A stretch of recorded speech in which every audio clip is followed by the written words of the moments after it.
The head of the Vane clan is young and handsome, and he never ages. All those born Elvidor must prove their worth to the head of the clan. If you fail to do this, then you can consider yourself a loser and become tree food. The young man turned to Magnus and asked where his fiancée Gloriosa Elvidor was at the moment. In ancient times, which our heroine no longer remembers well, that was indeed her name. The Vane clan. The flower people who grow special flowers, an isolated, powerful family with a proud and thousand-year history. Today, Elvidor will be destroyed because of it. After being sacrificed to the divine tree, she gradually assimilated with it, but at the same time used this power pretending to provide the necessary information, but in fact hiding the secret code. A little more, and she will bring here a man who will overthrow Elvidor. But this man is her fiancé. This is none other than Duke Arvid Yultesia. How could such a coincidence happen? The guy repeated his question about where his bride was, and if he didn't answer this time, he would lose his tongue. The young man hissed that this girl was behind the curtain that was behind him. The girl felt sorry that she would not be able to personally see the unhappy face of her older brother when he became enslaved by someone he ignored just because he was a child. After Gloriosa heard someone's footsteps, she thought that if she still had a heart, it would probably be beating very hard. When the young man saw in front of him a girl who had grown together with the tree, he understood why he had been unable to find her for so long. He always found it suspicious and wondered why he felt like they wanted to take him somewhere and not kill him. But it turns out she was asking him to find the divine tree. Or rather, her. But in any case, thanks to her, he had fun competition with her was the only incentive in his damned life. Then he came closer to her and asked what the girl wanted him to do. Gloriosa replied that she really hoped that these people would suffer as much as she did. Now let him cut down this tree and burn it so that not a trace of it remains. Magnus, who ran out into the street, shouted what he was even going to do. Let him stop immediately. Then he approached our heroine and asked what would happen to her if he cut down this tree. Our heroine was in great pain when he freed her, but she didn't want to be a tree for the rest of her life because she is a human. Having cut down the tree, the young man said that now she could rest, and the girl in turn thanked him. Then she thought about what would happen if she lived with him.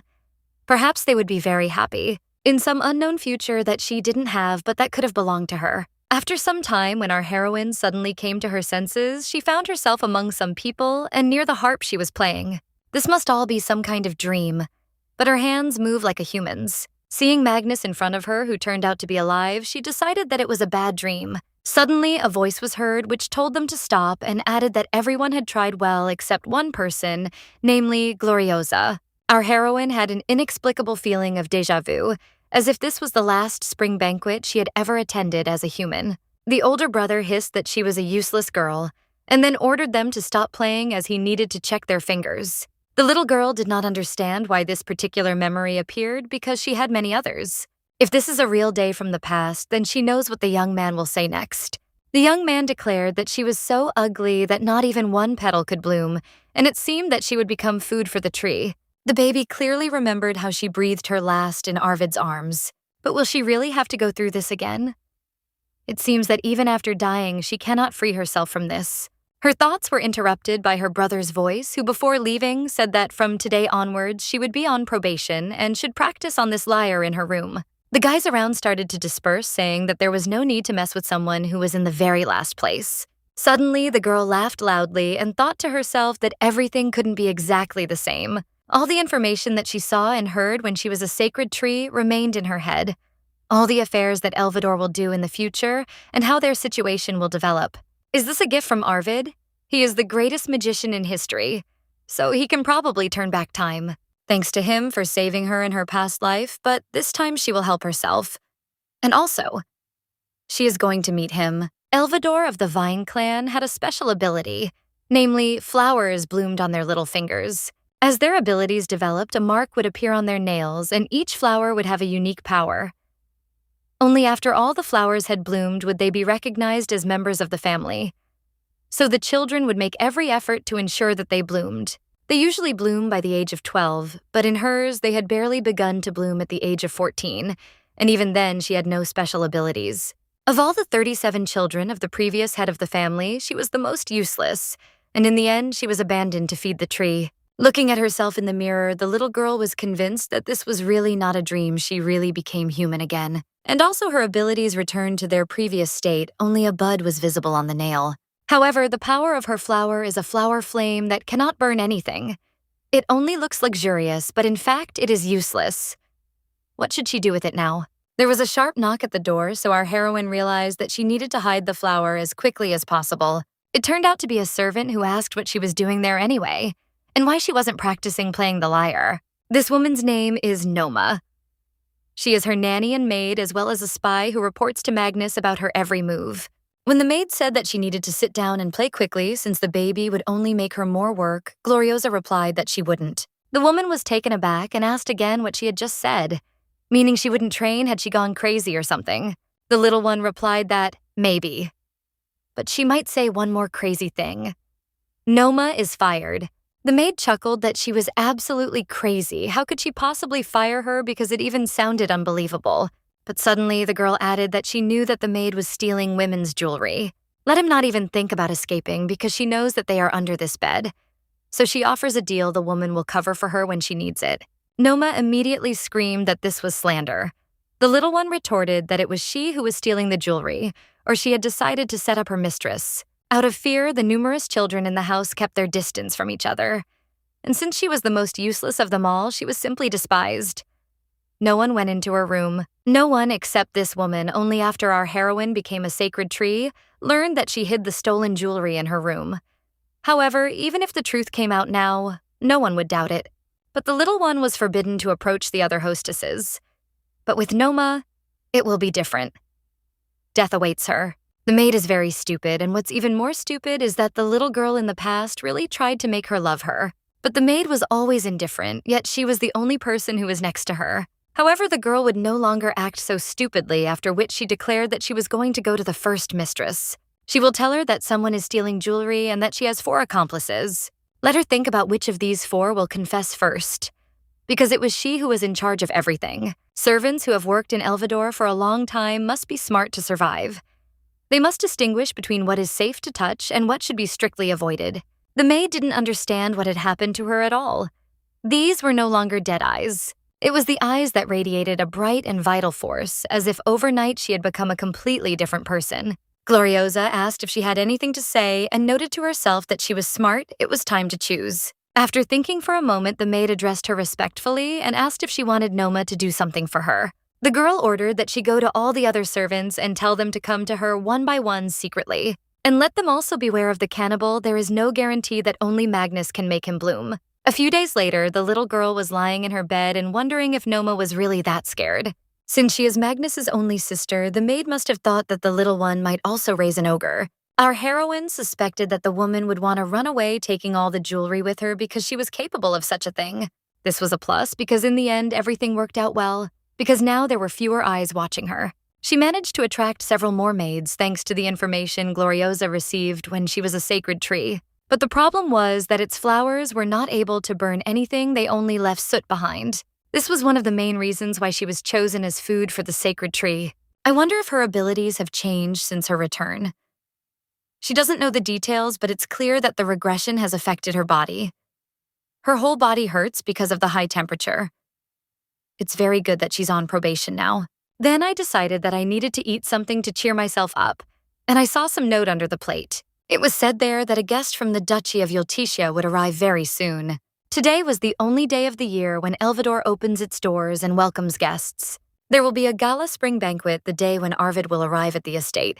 On this day, all 4 duchies of the empire are invited: the family of the north and connections, Gaios Elvador, the flower family of the east Annis, the family of the Chronicle in the west, and the star family of the south Yultitia. The first emperor gifted each duchy only the heads of the family, and their successors knew what these divine objects were and where they were hidden. The Tree of Wisdom. Elvador was one of these items, and Arvid in the future destroyed all divine gifts, including this tree. The guy was planning to do this in his youth. Then the little girl could be useful to him because she knows the essence and location of all divine objects. You need to fuss a little in order to talk to him. This will be her first game. She had already suffered enough while she was a sacred tree. The only question was whether her half-brothers were still as stupid. While the little one was thinking about who to start with, a voice rang out and sarcastically asked if the probationary period was already over. Then they threw a gnawed chicken bone at her and ordered her to sit down and eat the remains and then get out of the dining room. Why doesn't she say anything? The girl should thank Bert and get out of here quickly. Is the little girl so touched by his kindness that she can't even utter a word? This guy. The only son of his first wife gets the best grades. However, after Magnus took over as head, he became simply nobody. Sooner or later, Bert would die at the hands of his older brother.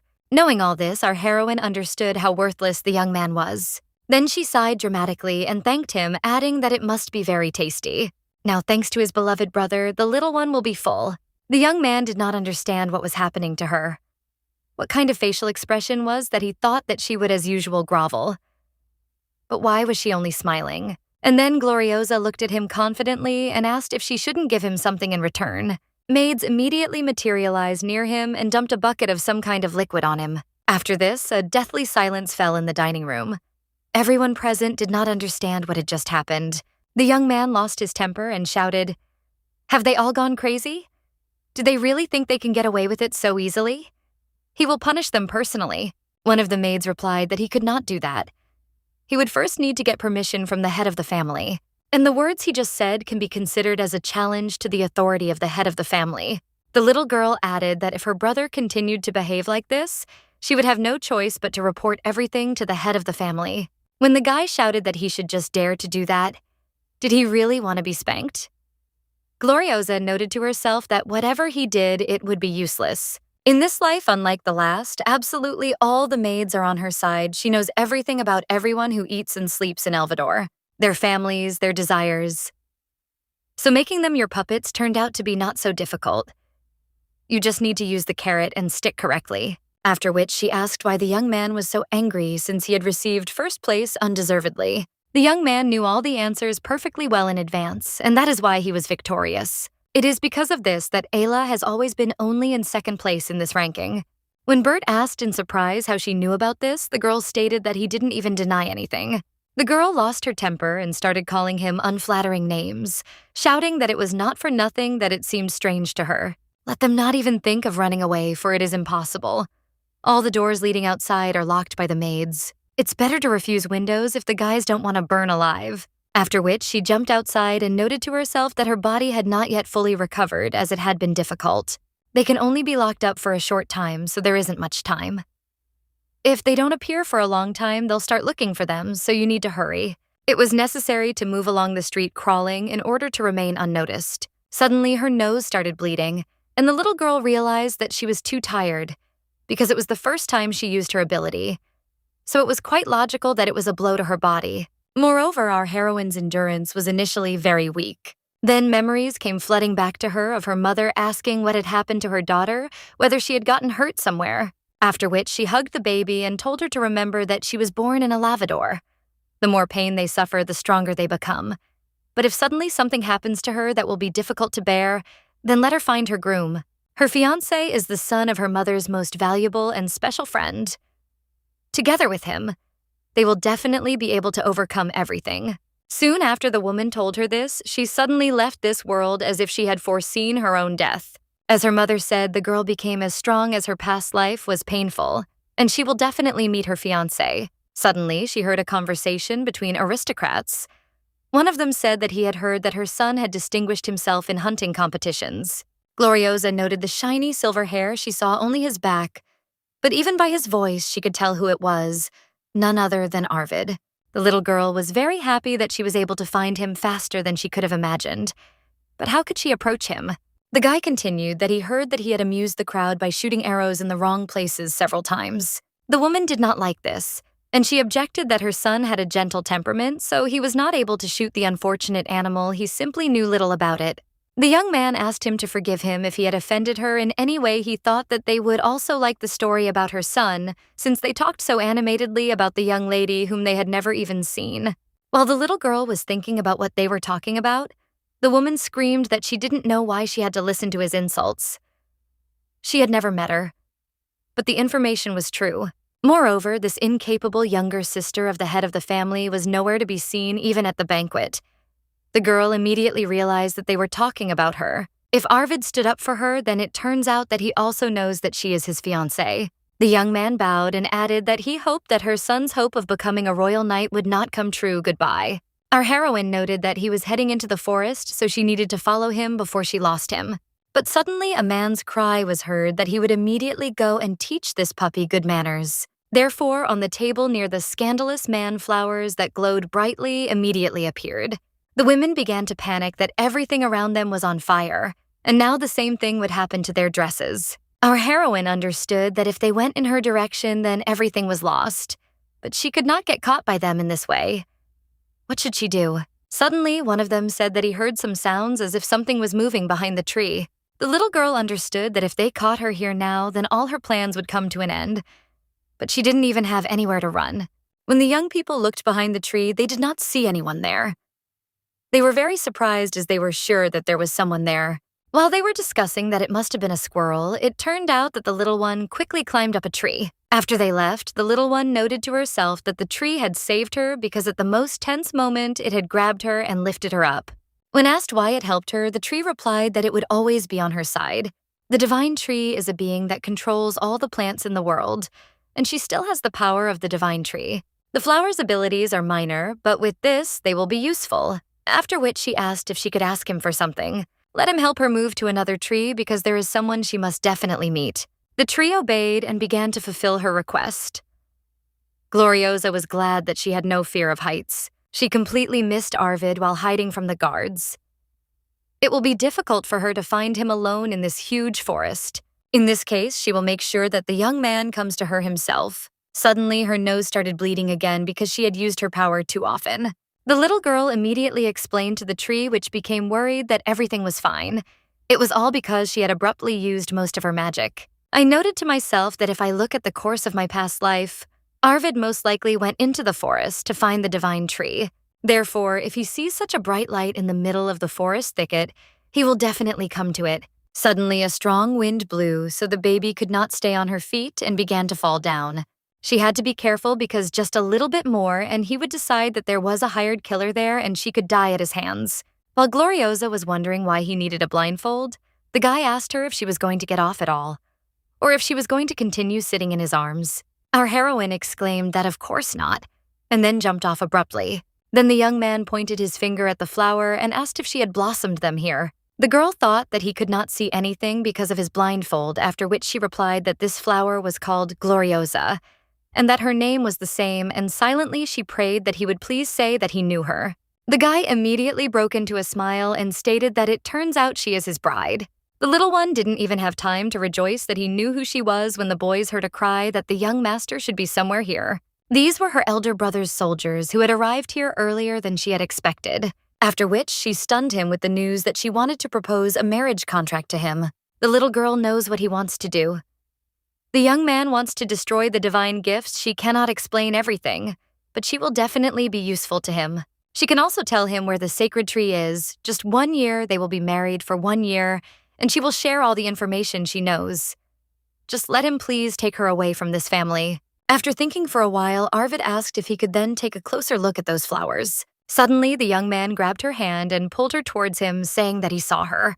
Gloriosa did not understand at all what was happening to him, but tears began to flow down the young man's cheeks. Suddenly, a cry was heard from the soldiers that they had found the young master and that everyone should head here. The little girl began to panic that they would now see her flowers and that she needed to get rid of them as soon as possible. Suddenly, the guy covered her with himself and told Ryozi to stay close to him from now on. The little one noted to herself that no one had ever addressed her like that. For some reason, her useless name now seemed so cute. As a result, they were finally caught. The little girl was worried whether everything would be okay with Arvid. The thoughts were interrupted by the voice of Magnus, who said that the young master Yulticia was behaving disrespectfully in someone else's house. The road was specially paved with flower beds. How could Arvid get lost in Elvador's garden? He begins to doubt him. Of course he understands that the young master is still at the age when people like to hide and seek, but this is somehow strange. Gloriosa didn't understand what this bloody atmosphere was, despite his strength. Arvid is still a child, but suddenly he asked if there was anyone who responded to the bark of a fox that had lost its wild nature and was now fawning on him. The young man got furious and started shouting what kind of nonsense he was talking about now. So from now on, she should be treated as a member of the Yulticia family. He takes Gloriosa with him. Our heroine was also taken aback by this news. She of course asked to be taken away, but she didn't think it would be so abrupt. Magnus asked what other bride because he had heard absolutely nothing about it. Arvid replied that yes, that's right. The head of Elvidor is a young chick who just took over the position. There are probably still many things he doesn't know. The elder brother hissed that in any case she had Elvidor family blood in her, so he needed to think everything over first and only then make a decision. Our heroine began to get nervous that the atmosphere was getting tense. Was he really going to create a cannibal? As the situation worsened, the girl said that regarding the engagement evidence must first be found. When the head of the Elvidor family asked him again what he had just said, Arvid noted that it seemed that the head was having trouble understanding, so he would repeat again that Gloriosa was his fiancée, and her older brother has no right to decide where the girl should be. Is there something that he still hasn't understood? His name was Helbert, who is the chief butler of the Duke of Yoltesia, and he came to Elvidor at the call of his master. Magnus started getting angry again and asked what the matter was. Did it really have to be worth such a fuss? The man replied that of course let him look at this paper first. The young man explained that this was a confirmation of their mother's friendship. The butler added that if he looked closely, he would be convinced of the veracity of the words of the representative of the head of their family. It dawned on the little one that right now Ardid held all the power in his family's hands, which is why he was acting this way towards her older brother. After studying the paper, the guy said that he understood everything. But while they were still too young, it would be nice if they just saw each other once a year. Arvid asked who said that. Magnus flared up, jumped up from his seat, and shouted, "What nonsense is this?" He is allowing himself too much, but was immediately bound by Arvid's magic, who stood up and asked what if he asked for his permission. There is no need to test his patience. There is no need to try to stop this. Ryozi will be with him while the marriage documents are being prepared. The girl noted that Magnus lost. Finally, she could say goodbye to this damned Elvidor. She had been waiting for this moment for so long. Arvid's confidence extended to her as well, and the guy asked her if she was scared since she was going to a place she had never been to before. When Gloriosa replied that she was not afraid at all, the young man noted that she was very brave, and the girl could not be more happy that she could now live a new life, the life of a human being, and not a tree. After some time, the girl thought that she still had abilities from the time when she was a sacred tree. She speaks all 7 languages fluently and remembers very well how each country was born and how its history was erased. Ideas that will shake the entire empire in the future and promising talents of each family. She also knows ways to use all of this. But what Arvid is offering her now simply doesn't make any sense. The young man asked, what was the matter, whether she had any questions. Looking at the cake in front of her, our heroine had absolutely no idea how to eat it. If she did something wrong, she would ruin this entire beautiful form. Gloriosa explained that she doesn't know how to eat such a luxurious food, and this cake isn't even hard. She feels like she could break it even with a knife. Suddenly, her stomach began to rumble treacherously loudly. The little girl was finally convinced that she had become a human, because when she was a tree, she did not even know what hunger was. The young man told her to sit closer to him so that he could feed her and show her how to cut it, and in exchange, the girl would bloom the flower one more time. Our heroine smiled and said that she was very glad that she could be useful to him. After all, everything that has no value is thrown away, and she does not want him to throw her away. The young man silently handed her a piece of cake, and the girl objected that if he told her how to do it, then she could eat it herself. But Arvid wanted to feed her, so he asked her to eat quickly because his hand was already tired. After eating a piece, the little girl admired how delicious it was. It felt like it was made from angel wings and clouds. Gloriosa noted to herself that they were still in Elvidor's castle, but just being near him made her feel very calm. The little one noted to herself that in any case he had set such conditions, not knowing that this was an arranged marriage for 1 year. But she didn't even think that Magnus would let her go so easily. Also a little earlier during their conversation, it seemed to her that Arvid whispered something else in his ear, whether it was a secret that could deal a fatal blow to Magnus. She was a sacred tree, but she didn't even know about this information. She was very curious, but now in any case, everything is fine. The guy said that it was possible to sign it. For now, it was enough for her that she and the young man would soon be able to leave Elvidor together. Our heroine was incredibly happy that she would soon be able to go to Yoltesia. Sometime later, when they arrived at the estate, the butler said that he did not know that he would bring her here immediately. Even if she is his fiancée, isn't it customary to meet her once a year? And besides, he knows very well how cunning the head of the Elvidor family is. Magnus is a shameless man who aims at imperial power and is especially loved by the regent for his appearance in addition. Due to their disgusting custom of using people as food, they have a bad reputation in the imperial castle. The next head of the Yultitia family will soon be determined. But who would have thought that at such an important time, Arvid would bring this man's younger sister into the house? He dares to ask why the guy made such a hasty decision. The young man told him to take this flower in his hands and bring it right to his face. When the man carefully did what he was told, the young gentleman reported that he could see him perfectly well. It turns out that the butler had been growing his mustache for a long time.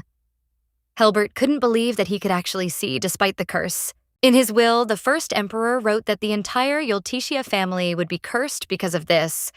All the children of this dynasty suffered, and Arvid especially seriously. He has 4 curses since then.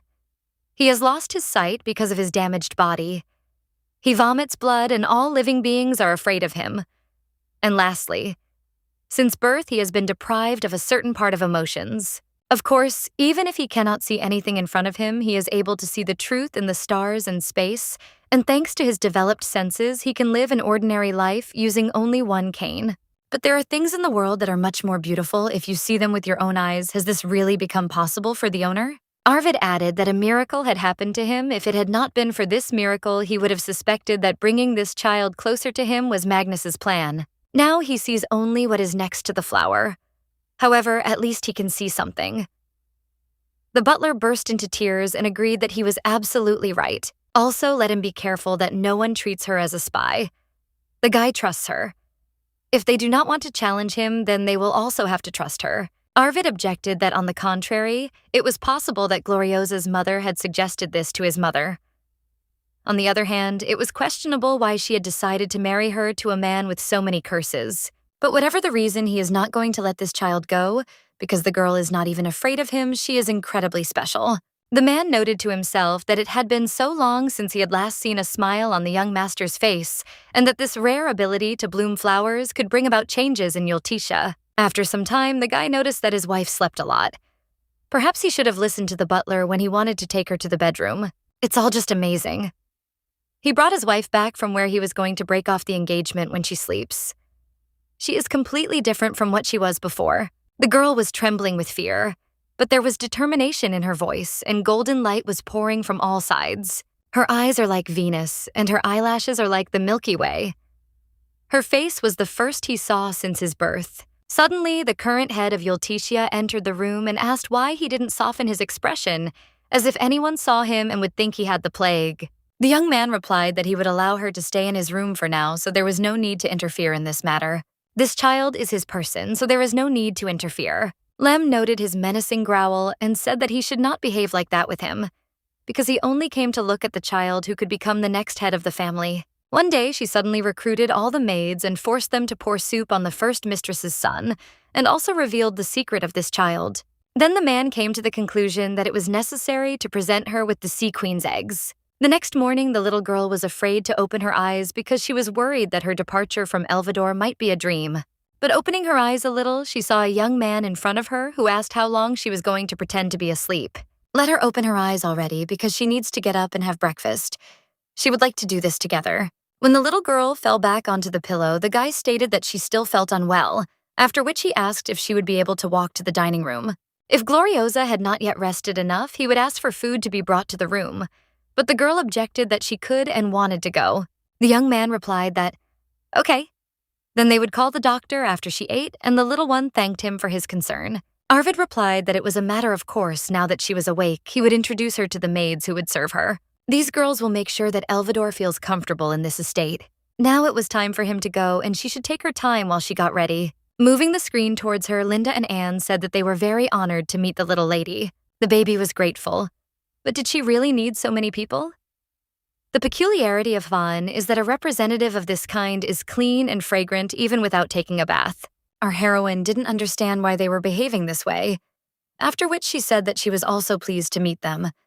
But she was not little. She would soon be 14. The maids were horrified because they thought that she was no more than 9 because she had such a small body. At first, the little one did not understand why they had made such a mistake with her age, although she grew up in a family where she could not eat properly, so her growth was very slow. Let her say if she feels uncomfortable. But the girl replied that she liked everything very much. Since these clothes were prepared especially for her, she decided that she should go and thank them. It was the first day in a new place, the first day of a new life that she had dreamed of so much an opportunity that she had caught with her own hands and therefore would never let it go. The baby really won't suffer anymore. That's all she thought about as she walked. A few hours ago, the maids were discussing that the master's bride had arrived, but it was somehow too sudden. One of them exclaimed what kind of girl this must be for this terrible man to marry her in one day. They say she came from the East. Does anyone know anything about Eastern cuisine? What if she doesn't like Southern food? I just want to run away right now. Namely, soup with stewed scallops and parsley marinated tomatoes, with cheese and lamb steak with potatoes. The girls immediately breathed a sigh of relief and began to think that perhaps she was not as scary as they thought. They immediately wanted the girl to stay with them forever and become their mistress. After some time, our heroine thought that it was very tasty, although she felt awkward from these strange looks. When the young man asked if she liked everything, Gloriosa replied that it was a real heavenly banquet. She noted to herself that she needed to be careful because she had been starving for a long time and she could get sick. But she was fine. It must be because she had put in a lot of effort to get here. Elvidor must definitely repay for such a luxurious table, after which she asked what she could do for Arvid. Something that could help Yulticha. The guy replied that what she should do at the moment is to restore her health. When the girl objected that she didn't quite mean it that way, the young man retorted that she should absolutely. Therefore, Gloriosa answered that, okay, and asked what he would do. Then, the young man answered that he had to work. It was time to take care of the paperwork, after which he ordered the butler to make room for the girl in his office. When they went out into the corridor, the little girl extended her hand to him and offered to hold hands. She is worried that he is uncomfortable when walking, but she really wants to do something for him. Then she realized what she had just said after all this was his house. What kind of inconvenience could there be? Moreover, how could she help him when she didn't know the interior layout? But the young man took her hand, thanked her for her help, and added that he appreciated it very much, after which he suggested taking a walk in the garden while Helbert prepared a place for her. The girl noted to herself that despite the fact that Arvid could laugh at her in this situation, he took her hand. This guy is very kind. The young man said that the garden was in that direction. It could not be compared with the garden in the east, but he hoped that she would like it. The little one exclaimed that she was sure that it was no less beautiful. But when they went outside, our heroine saw that it was completely destroyed and withered. The young man said that they say that it is even better there at night, although he had never been there at such a time. The little girl noted to herself that she definitely didn't know anything about the garden. Under no circumstances should she plant flowers here. Why had things come to this point? Then she smelled a salty and slightly fishy smell. It was the smell of the sea. Maybe they watered the plants with water from it. The young man asked why she had become quiet. Perhaps some problems had arisen, but the little one replied that there were none. It was just so beautiful in the garden, so she was walking around admiring it. The guy replied that she could calmly look around because now this was her home. Our heroine asked for forgiveness and asked if she could take care of this garden for at least a little while. Realizing that she was becoming emotional, Arvid said that if her body was fully restored, then she could do whatever she wanted. Therefore, you cannot worry and cry in this place, no one will see it. The little girl had tears running down her cheeks and she couldn't calm down apparently because the guy spoiled her with his kindness. In this place, Gloriosa wants to revive both the garden and her life. After some time, the butler announced that this time he had brought him a cake, but the young man told him to give it to the bride. The little girl thanked him for the cake and noted to herself that she couldn't even open her eyes, she had cried so much. Who knew that they would prepare such a place for her? Now I feel somehow uneasy, wondering if it will become an obstacle to her work. And in general, it seems they went a little overboard with the preparations. There were flower decorations, a pillow and a dessert, after which she asked if it didn't bother him. After all, it was his office, the young man answered that not at all. In any case, someday it would belong to her. She can look through all the documents he will say to bring documents with regular letters in addition to documents with the alphabet for the blind. The butler reported that while they were eating, news came from the regent that the imperial family hoped that they would share this joy with them and congratulated them on such a significant event as a wedding. An order was also written that it was necessary to appear together at the palace to greet them. It was also said that if they come, then from now on it will be possible not to attend the celebration of the Day of Conquest 3 times. On the day of conquest, the head of the duchy and the heir from each family must appear at the imperial palace once a year. This is done in order to swear allegiance and bend the knee before the emperor. After the day of conquest, the father of his many wives always went to her mother, so she remembered it.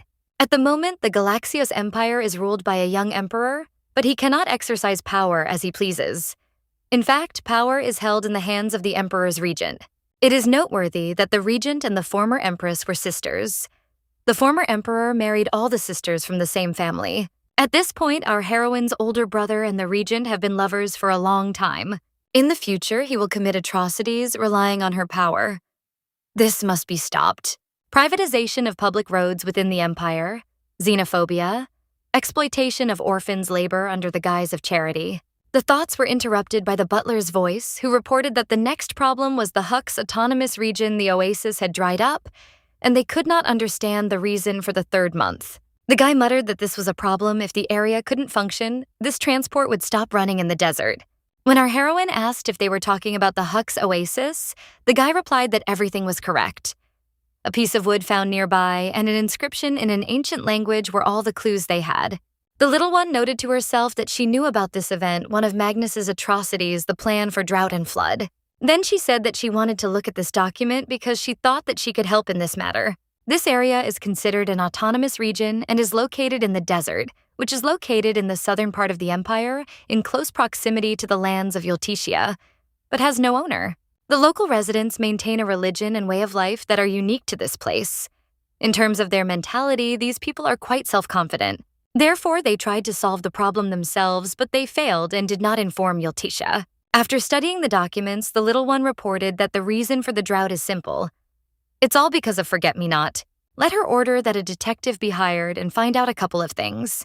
Does Forget-Me-Not grow near the oasis? And if so, is there a person who matches the description she gives? The butler read that she had given the name Crossel Elvador, who is 22 years old, and that the Forget-Me-Not flower had the ability to secrete and absorb water. Shiny, sea wave-like blue hair, pale skin, drooping bangs covering one eye on one side. This person is close to Magnus the florist, who has the strongest water ability. Most likely he is hiding somewhere in the village. We need to move as carefully as possible. The guy asked if she could explain the reason. Gloriosa answered because he is a very dangerous guy. You can't predict what will come into his head. Helbert noted to himself that it was true that flower growers had unique abilities. The abilities of such a famous person as Magnus were known to everyone, but the abilities of other flower growers were hidden behind a veil of secrecy. And this girl just gave away such a valuable secret for free. The little girl continued that he has an aversion to people and has no moral values, but even so, he has outstanding powers, which is why his older brother likes to work with him. Using it, Magnus prepares his plan called Drought and Flood. The first point of the plan is an oasis in the village. The water absorbed in that place will be poured out in another area, and both areas will be severely damaged. Arvid added that droughts and floods are rising in every region. With such a statement, he is going to drive the empire into a bad year and raise the prices for food exports from Elvador, isn't that right? It is clear why her older brother has set his sights on this village. He is aiming for possession of neutral land. Even if famine occurs, they will not be able to receive support and protection from the duchy. Nor will they be able to purchase expensive food, which will incur huge interest rates. And since they have a tendency towards independence, they will let you know about it late. It looks like cruel usury. Then the young man asked if it was okay that our heroine told him about this. When the little one sighed heavily and said that she told him she knew a lot and wanted to help, the guy jumped up to her and noted that she had a fever. You can't leave your body without attention. He should have guessed faster, after which he ordered the butler to call a doctor. But the baby objected that she was just a little tired. The young man already thanked her for her help and said that she had helped him a lot. He would definitely grab Crossel so as not to disappoint her. Gloriosa noted to herself that if she captured him now, she would be able to stop the entire plan for drought and flooding. There would be no second chance. Then Arvid put his hand to her forehead, and the girl thought that she was so cold, if only this moment could last forever. Sometime later, when the boys put her to bed, the butler noted that she was truly an amazing person. She knows so much information and can also evaluate, assume, and relate every event based on the situation. The little one doesn't look her age at all. The guy replied that yes, she had been a great help to them today, after which he suddenly began to be choked by a coughing fit. After using the handkerchief, Arvid saw that there was blood on it and muttered that time was running out. He noted to himself that he might have to hand over the seal faster than he thought, but he was sure that she could handle it. The woman becoming the head of the family is a system that operates only in the Yultisia family. Since ancient times, only one single son is born in their dynasty. The son who bears the Bayan curse was deprived of the right to inherit the place of the head of the house from birth because of the first emperor. Thus, they found a way out of the situation. To marry from childhood, the bride who will become his partner must live in the duchy from an early age and take lessons from the successor. There are 2 candidates in the running for this position, the first of which was personally chosen by the Yultisia family. The second is chosen by none other than the imperial family. For these candidates, the family prepares several tasks and brings them to the temple. The guardian spirit of Yultisia chooses the tests himself. Thus, after carrying out all the necessary tests, the guardian spirit chooses one girl, and as proof that she has become the head of the family, gives her a diadem. The stone inserted into the tiara reacts only to its owner, and the color changes depending on who wears it. The girl chosen in this way will carry the time of Yultisia on her shoulders. Under normal circumstances, Arvid's mother would have been responsible for choosing a successor. Gloriosa could learn a lot from her as a candidate for successor. However, if everything went according to plan, when the boy began to drive away useless thoughts, a small dragon appeared, and he stated that this must be a message from his father. The creature reported that he had found a clutch of sea queen eggs. She had laid the desired eggs deep under the water. Of course, she is in the egg-laying period now, so she is very sensitive. It will take him some time to return. Let them hold out for another 10 days. Lem hopes that the eggs will be to the baby's taste.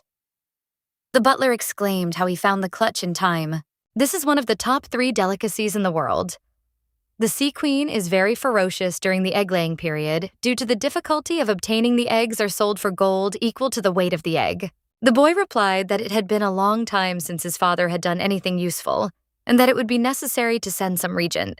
He then called his assistant and asked how things were going in Elvador. Cullen reported that there was a fire, but no damage. However, since there are so many wooden buildings in the east, quite a lot of storage barns were lost. The young man noted to himself that as expected from the Gloriosa fire flower, despite everything burning so brightly, this power was not capable of burning anything or causing pain. But he is different, so he feels that this is not enough. An earlier ordered the burning of Elvador's mansion. The subordinate added that as he expected, Magnus seemed to be rather dismissive of his younger sister. Not only was she accused and criticized for trifles, but the lady also did not receive proper care and was treated with contempt by everyone. Arvid muttered that now it was clear why she still looked like a 9-year-old child. The butler was completely infuriated by this information, and he screamed at how they could be so evil and how they dared to torture a small child. The young man said that first he needed to calm down because he even had horns. Halbert came to his senses and asked for forgiveness, as he knows this is a characteristic feature of minotaurs. It was difficult for him to contain his anger. The young man replied that he understood him perfectly well, and therefore he couldn't leave everything like that either. After which he asked what business Magnus was working on at the moment, let him get rid of all the small fish. The man replied that he understood that the little girl's older brother was doing his best to use private property to pave the way. The gentleman replied that it was true that he could not leave that arrogant fellow alone even if he failed. Then he snapped his fingers and a multitude of shadows appeared around the assistant, after which he added that they did not realize the value of Gloriosa and behaved towards her in such a way they would have to be made to pay for it. Let them go to the scene of the crime and kill everyone who bears the surname Elvador. The butler fully supported this idea and shouted that it was necessary to get rid of them. Arvid added that this should be kept a secret from his fiancée. The girl would not be able to cope with this. It might seem quite cruel to her. The man replied that, okay, but they should talk to the lady about something else. Her rival is none other than the regent's niece. He means Miss Eyrepick. The next day, when our heroine woke up, she wondered when she had managed to fall asleep at all. Her future husband told her that she had been examined by a doctor for some time. Then the girl watched with interest as the young man worked. Most likely, somewhere at this point, she fell asleep. It probably wasn't easy to move her here. Through her sleep, she heard the guy say that the decision had already been made anyway, and it seemed like it was something sweet. Or maybe it was a dream the girl could not fully understand as she was half asleep. Then she noted that thanks to the kind words, she feels cheerful, so she needs to quickly plan her next steps. Namely, to draw up a plan to destroy his older brother, whose main activity at the moment is the privatization of public roads. After the road is completed, she will use her power to block other roads with bushes and force him to use only her roads. Furthermore, public roads are also the goal of the regent because her goal is to be able to send soldiers to each of the families at any time to carry out military policy. The drought and flood relief plan is to raise funds for the construction of this public road. Of course, if Crossel were captured, it could prevent both. But capturing him would be like touching the regent. It is imperative to tell Arvid about this and about some other events. First, the regent's charitable work to change his image. She will build an orphanage in Elvador, which will be run by Magnus. But this is nothing more than a ploy to use child labor in the granaries. And also the enslavement of other races. The elves were sold simply as decoration, and the minotaurs were used as gladiators. The elder brother was involved in all these atrocities. Maybe that's why she returned to time. From now on, the baby should remember only one thing: revenge. First of all, she will completely destroy her elder brother and stop his evil deeds. Then, if possible, he will try to lift the curse from Yultisha. But to do this, he will at least need to become the head of this family. After which she realized that although her self-esteem had increased a little, she still understood that she was not suitable for this position. Suddenly, a maid appeared in the room and asked her if she had slept well, as she had been working hard on something since early morning. When the girl replied that everything was fine, the maid said that it was time to change then. Then they started showing her a bunch of different dresses and jewelry and saying that they would look perfect on her.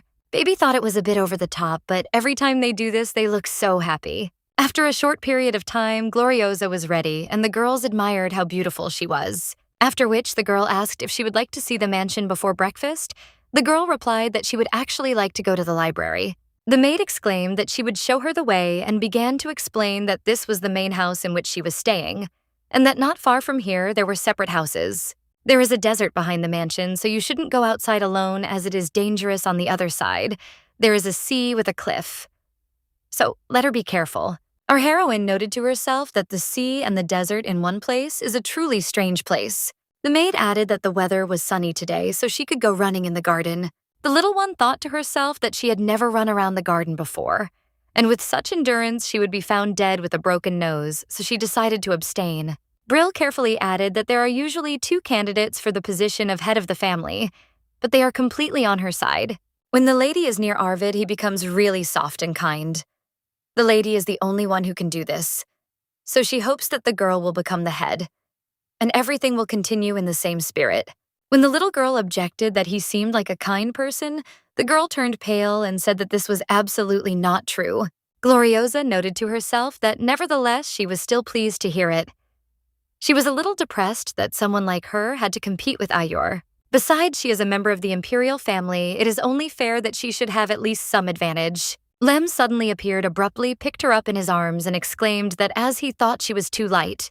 While the little girl was still realizing that it was none other than her fiancé's father, the man asked why she was so light as a feather, and whether she was eating at all. After some time, the man asked for forgiveness, as he was not accustomed to Eastern etiquette.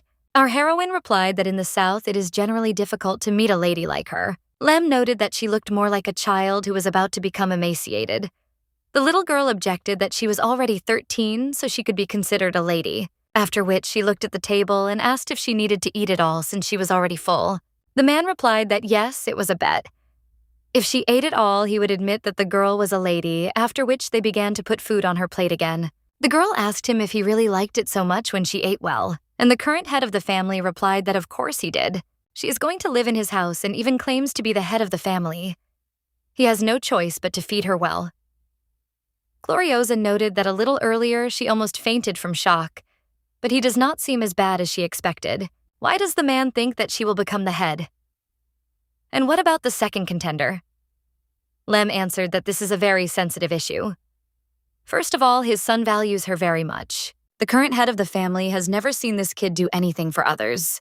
It's like seeing your mother the first person in your life and his son saw her. So it's clear that this is something special. The little girl shouldn't have been so obviously happy about this, but she was just happy. Our heroine said that she was a bad child who was happy to hear this. Instead of sympathizing with Arvid's pain, she first felt worried maybe something was wrong with her. Her fiancé's father objected that there was no such thing as a bad child, and it was the same with her. In addition, the test evaluates the ability to make decisions and get out of a crisis while on the edge. In this regard, she must cope with everything well. So, of course, the keeper will choose her, and someday this will become her dignity. Then the little girl carefully asked if anyone at the estate looked after the garden. He is their butler and assistant and gardener in general. He is responsible for everything. The little one was surprised to herself that they really don't have any system. When Gloriosa said that she would like to take on this responsibility, there was a knock at the door and someone asked if they could come in. Our heroine immediately recognized the young man by his voice and was surprised why he was knocking on the door of his house. The father noted that just in time, it seems this little one wants to take care of the garden. There is no need to be upset because she told him about this. He knows that his son is burning inside even though he pretends to be cold-blooded. Arvid objected that this had never happened. There is no need to be mistaken. Then the man stood up and said that if he continued listening to this, his goosebumps would not go away, so they better go. Our heroine replied that no, he simply fed her very tasty food. And as for the garden, as she already said last time, she wants to gradually improve it. The young man replied that no problem, he was completely at her disposal, but she could only take care of him after he had fully recovered. The little one objected that she was already healthy, but the guy said that the doctor thought differently. She needed to eat more, gain weight to become stronger. A few days later, the man remarked that she must be sad that she could not immediately take up the garden. The little girl replied that his son's judgment was correct, so she had no other choice. Lem replied that, okay. Instead, he would show her one good place, let her follow him. After some time when they had passed through the forest, the man stopped abruptly and said that it was here. When our heroine looked straight ahead, she was completely delighted. It was an orchard. The man explained that the garden looks the same, but everything here will be different because everything has been redone. When the little girl looked closely at the sign, she saw that it said, Gloriosa Fruit Garden. Lem replied that yes, every child should have their own secret place. The little one said that she had never received a better gift than this. Thank you very much for that. But the father objected that there was no need to thank him for this, since his son had organized everything. The little girl couldn't believe that all this was done especially for her. She was incredibly happy that she came to Yultisha. The current head of the clan added that this place is usually called the Land of Snakes.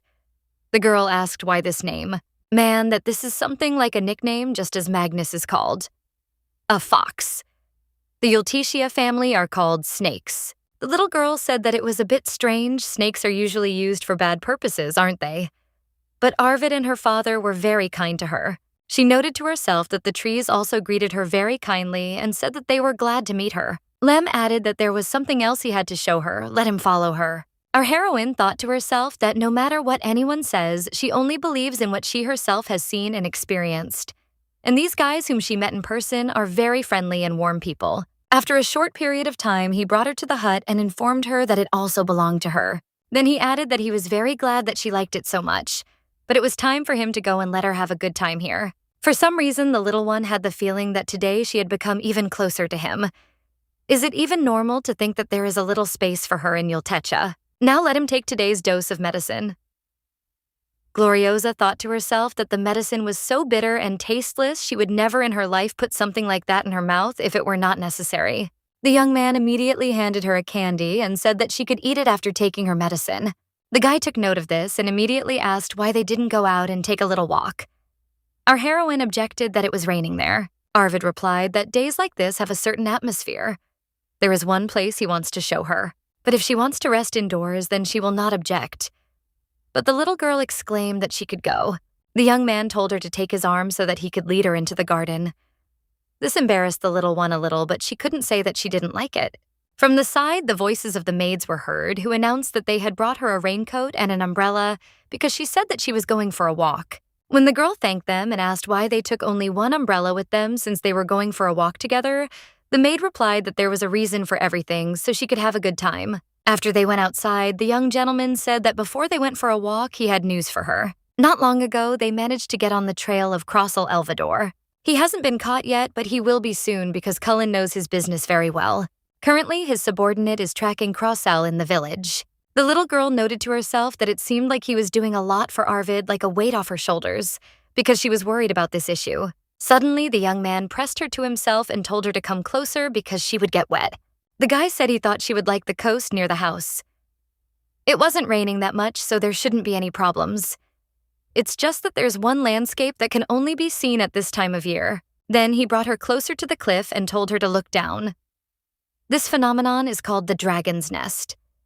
They say that the dragon is preparing to rise into the sky. The girl exclaimed that it was simply incredible, and the young man asked her to be careful as it was easy to fall. Arvid knew that she would like it because he personally had never seen anything like it. Gloriosa was a little upset that he couldn't see anything because of the curse, but it would be nice if they could see this scenery together. Perhaps she will be able to do something now because she has been secretly training to grow a flower, and now she can make 2 buds at the same time. But what she is going to do is, of course, much larger in scale, after which she said that this is her gift for him. While the guy didn't understand what was happening, the girl thought that for some reason right now she felt confident that she could do it, after which she illuminated everything around with flowers, and the young man was able to see the sea as well as the dragon's nest. She put her whole soul into it, a level far removed from the 2 buds she cultivates at night, an abnormal increase in level. The fact that she managed to pull this off meant that she liked the guy incredibly. After some time, the guy thought about how, for the first time in his life, he saw a forest trees stretched out in a row after the burning mansion, and this time a spinning whirlpool. It's just amazing. Gloriosa shows him magnificent views every time. Until now, to find something beautiful, he had to look up at the sky. But thanks to this girl, he realized that there are beautiful things on Earth too. The first question was how the work on presenting public roads was going. The otherworldly being reported that the processing was complete. Everything was completely ready. As for Crossel Elvidor, his arrest also ended successfully. Sometime later, the maids admired how beautiful the little girl was. Her hair pulled back looked especially good. The girl asked them not to embarrass her. After all, she was already so deeply imbued with feelings for them that it was hard for her to think that they would ever have to part. The maids exclaimed, "What was she even talking about?" The girls immediately began to lament that this was simply impossible. They would always take care of her. They would try their best to make her the official head of the family. With her arrival at the mansion, it was as if spring had come again. Not only the lord, but his lordship, the duke, became kinder, and everyone took care of her with all sincerity. Our heroine noted to herself that everyone was afraid of the local hosts. The Ulticia that she saw were different from those that others saw. Suddenly, the butler appeared and said that he needed to talk to Gloriosa. There was progress on the case for which she provided information, so the owner asked to take her to the outbuilding. The little girl immediately understood what was being talked about. It looked like that man had finally been caught. Meanwhile, Crossel was shouting how they even found him. Was this all Gloriosa's doing? What kind of story did that girl tell them? How dare she forget the mercy of her older brother? What a traitor. Soon, Mr. Magnus will come to save him, and there will be no trace left of them. As soon as the young master heard someone coming, he immediately tied the snake into a bow to make it look cute. Upon seeing her so-called relative, the little one stated that she had managed to catch him. Crossel couldn't believe that this was really a girl who had spent her life in oppression. Did she really think that she made the right decision by betraying her master? Magnus feeds pathetic people like her to the man-eating flower. Our heroine only glanced at him and said one phrase that he needed to be gotten rid of. They must break the wings of her older brother. This man is a scarecrow who can do nothing alone. In order to hide his incompetence, he uses and deceives other people. Crossel was so stupidly caught and became useless. She noted to herself that even villains have the most sincere admirers. The young man always wanted to prove his usefulness. So for the first time, Magnus gave him a huge role. This is his weak point. It was not for nothing that she mentioned the word useful, because for Crossel it is like a red rag to a bull. Then she put her hand on his shoulder and said that, "Thank you for being useful to her." Thanks to him, she managed to hide the truth and the lies of her information from now on. She is going to put more and more pressure on Magnus's throat, bringing him to clean water. It is then that Ulticia's love will come true and she will become the head of their family. And I thank him heartily for that. Suddenly, the young man managed to get rid of the bandage on his face, and he began to call for water, screaming for her to die. Our heroine's mother's words immediately floated into her head, telling her that she needed to remember that the more pain they suffered, the stronger they became when they were born Elvidor. When the girl found herself under a powerful stream of water, the guy laughed loudly and shouted for her to finally die. Gloriosa noted that she had deliberately gotten herself into this situation. She did not want to be content with just a couple of blossoming flowers. Within her slumbered an ancient power that she had accepted when she was a sacred tree, a power capable of controlling all the plants in the world. Then she noticed that the future groom was trying to open the space, apparently wanting to help her. But the young man shouldn't be harmed either because she managed to put a barrier on him. She is very grateful for the attempt to help her, but the time has not come yet. Crossell began to get very angry that this was not working, and saying that she was an arrogant girl, he decided to try something else. After which, a huge wave appeared above our heroine's barrier, which was about to rush towards her. The little one didn't quite expect that he was still capable of splashing out water in such volumes, but he would never be able to cope with her flower anyway. The young man again began to rejoice in advance that he had managed to achieve victory after all. After such a huge amount of energy that Gloriosa spent, she almost immediately lost consciousness. The young man thought that if the space had opened a little later, a big disaster would have happened, as it would take a lot of time to move all these trees at once. I wonder what has become of that young man now, whether he is even alive? When Gloriosa opened her eyes a little, the guy immediately began asking if she could hear him. The girl heard him, but didn't even have the strength to speak. She felt as if something had opened inside her, after which she whispered that it was not necessary. The young man did not understand what exactly. But our heroine could only whisper one more word. "Sorry," and then immediately passed out again. The young man kissed her tenderly on the head and said that now she could rest. While Gloriosa was unconscious, she began to dream that she found herself in a forest. Then she realized that this was an unusual forest. This was her inner world, the place where the sacred tree connected with its essence. The sacred tree of Elvador is a condensation of nature, and for many years she tried not to be swallowed up by this huge fauna. So the sacred tree became her, and she became the sacred tree. But what will happen if suddenly her flower blooms right now? The vast field in this space is filled with her flowers. Now she can say with confidence that this place is now in her possession. The power of the sacred tree and the power of the Vine clan have completely become hers. If she uses this power, she can become the head of the family. Suddenly, she began to hear someone's voice calling her by name, and she could not understand who it was. Next to her bed, she saw a young man who told her to drink first, and then they would talk. Our heroine immediately realized that in her dream, she had heard the voices of Arvid, who was calling her by name. Then the young man asked what it was all about, why she did something so reckless, why she didn't let him help in any way. The little one noted to herself that she knew he wouldn't forget this so easily, after which she replied that this was done in order to save him because the flower hurt her as a sorceress. Therefore, she could not enter the protective barrier in which he was. If she had entered, she would have simply burned up, so she decided to protect him. The guy noted that this seemed to be true, but he was sure that she was hiding something. The girl asked to clarify what Arvid meant. The young man explained that the constellation of Libra is now shining in the sky. It symbolizes the truth.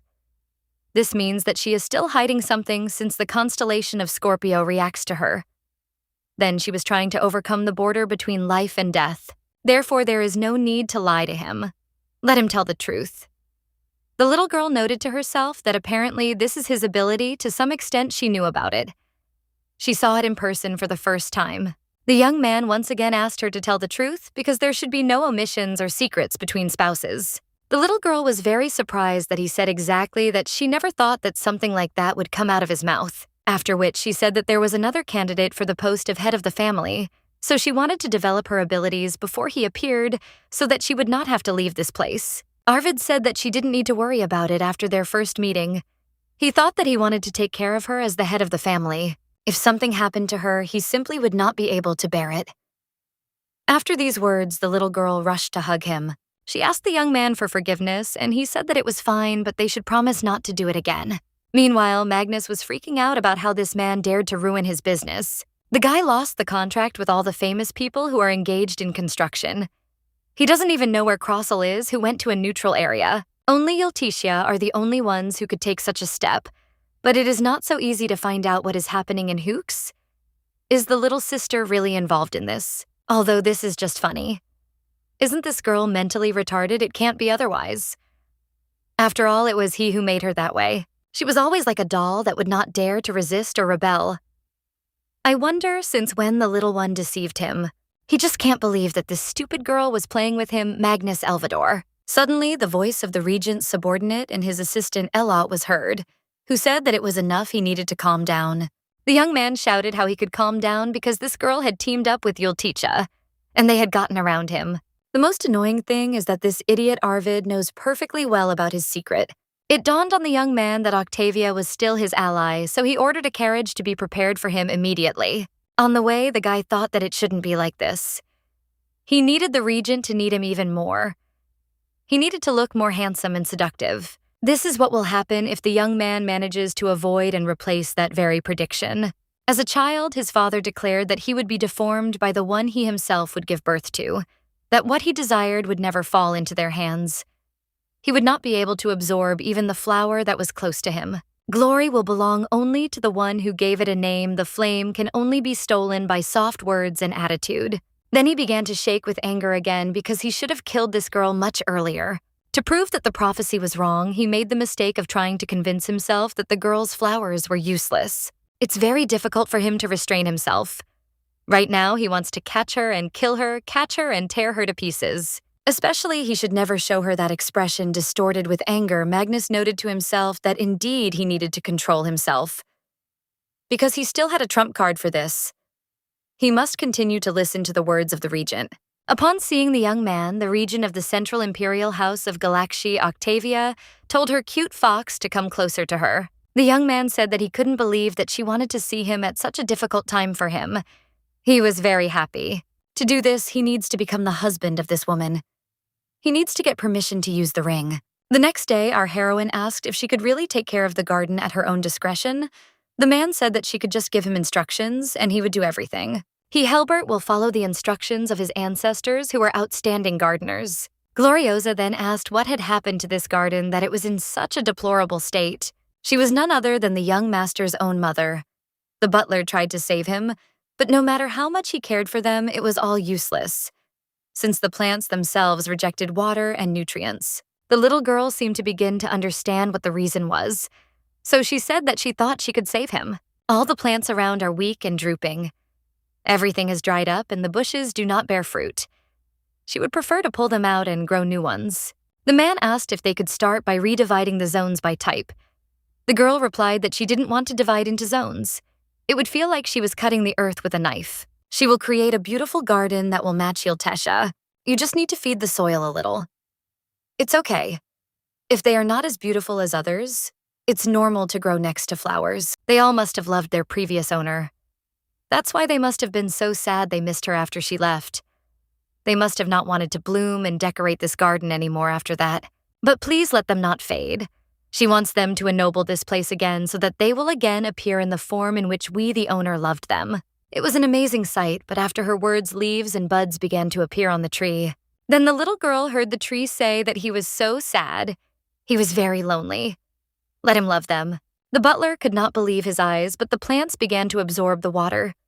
The plants that seemed to no longer want to live began to bloom again. This all happened thanks to a miracle that this little lady created with her own hands. Suddenly, the little girl began to lose consciousness, and the tree quickly picked her up. The man became very scared and ran towards her. He thought to himself, how is this even possible? Is it really possible to love nature so much? Then he realized that the girl did not feel ill. She just fell asleep, and in her sleep, she was smiling widely. I wonder if anyone from Elvidor knows about this ability of the lady. Maybe that's why she was so careful. He thought to himself that from today on, he didn't need any gardening tools. The garden itself would become better and better. First of all, he needed to tell the owner about today's work. After some time when the baby came to, she noticed that it was dark around. Did she really miss dinner? How could this happen because they cook so well in this estate? How could she sleep through it? Therefore, she decided to at least go get a drink of water. Let everyone forgive her who she might accidentally wake up. When she turned the corner, she saw a young man sleeping on the sofa, and she couldn't understand what he was doing there. After which, she sat down next to him and muttered out loud that, frankly speaking, she missed him. Then I realized that it was probably unnecessary to talk about it here, so I decided to at least cover it up. Suddenly, the young man grabbed our heroine by the hand and she screamed in surprise. Arvid greeted her and asked if she had slept well as she had been resting for a long time. She remembers bumping into him while he was sleeping on the couch and asking him what he was doing there. The young man said that he was waiting for her here to do something for her. Let her wait a little. Gloriosa was very embarrassed, so she said that she could wash it herself. But the young man objected that he wanted to do it for her, such is the tradition. It is the husband's privilege to wash the feet of his hard-working wife before going to bed after a hard day's work, so no maid can wash her mistress's feet. The little one thought that no one really washed her feet. It turns out that it was because of marital tradition. When Arvid finished, he asked, "How about a snack like oatmeal or pudding?" The girl replied that it was almost morning, so she would just sleep and eat after she woke up. When asked if he was going to go back to his room, the guy replied that no, he was going to sleep on the couch. It dawned on the little girl that she had been living in his room all this time. No wonder it seemed too big to her. When he comes, she can choose and arrange the room the way she wants, regardless of money. But the little one couldn't get the fact out of her head that she had been sleeping in his bed all this time. When the young gentleman took her hand and asked if everything was okay, the girl blushed even more and flowers appeared around her. Gloriosa began to get nervous and asked them to disappear quickly, but nothing worked. The young man smiled and said that she was all blushing as he thought the baby looked like Venus. Sometime later, while working in the garden, our heroine thought about what these words meant. She went to the library because she was curious, but even after looking at the photographs, she didn't understand anything. But it was an amazingly beautiful planet. Perhaps Yultisha is a star family, that's why he called it a planet. Then she set about her work and began to hear the plants say that they would hold on and trust their lives to her. Baby said not to overdo it. She just wanted to be with them a little longer. Seeing that Gloriosa was all dirty, the maid grabbed her by the hand and said that there was no time to explain everything, after which she dragged her along, saying only that the merchant had arrived. The little girl immediately remembered Arvid's words that he would soon prepare a suitable room for her. The guy called the best designer, so they did not have time to do everything in advance. She seemed to know who it was, the merchant who was nicknamed the Golden Hand, despite being a commoner, a man who was determined not to bend even to sell his goods to an aristocrat. This is none other than the head of the trading guild, whose name is Rishavel. In fact, this is the first time she meets anyone as a hostess. Meanwhile, the assistant was indignant that they had been waiting for more than an hour. Even the gentleman came in person. What kind of impudence was this? The merchant muttered that this pickled peach was amazingly delicious. So let Jen just eat it. The guy tried to object that the gentleman himself says that time is money, but the young man decided to shut him up and quickly treated him to a peach.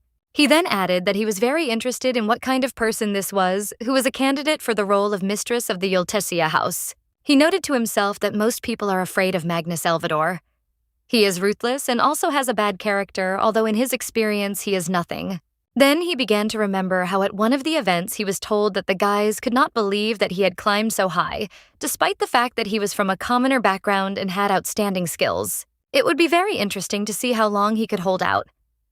The guy noted to himself that once again they had decided that it was just a ridiculous coincidence.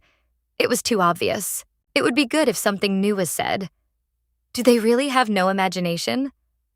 They could find fault with something else instead of discussing its origin. The girl added that their family is looking after the merchant, so please let him continue to raise the status of the empire. The young man noted to himself that even her gaze was special.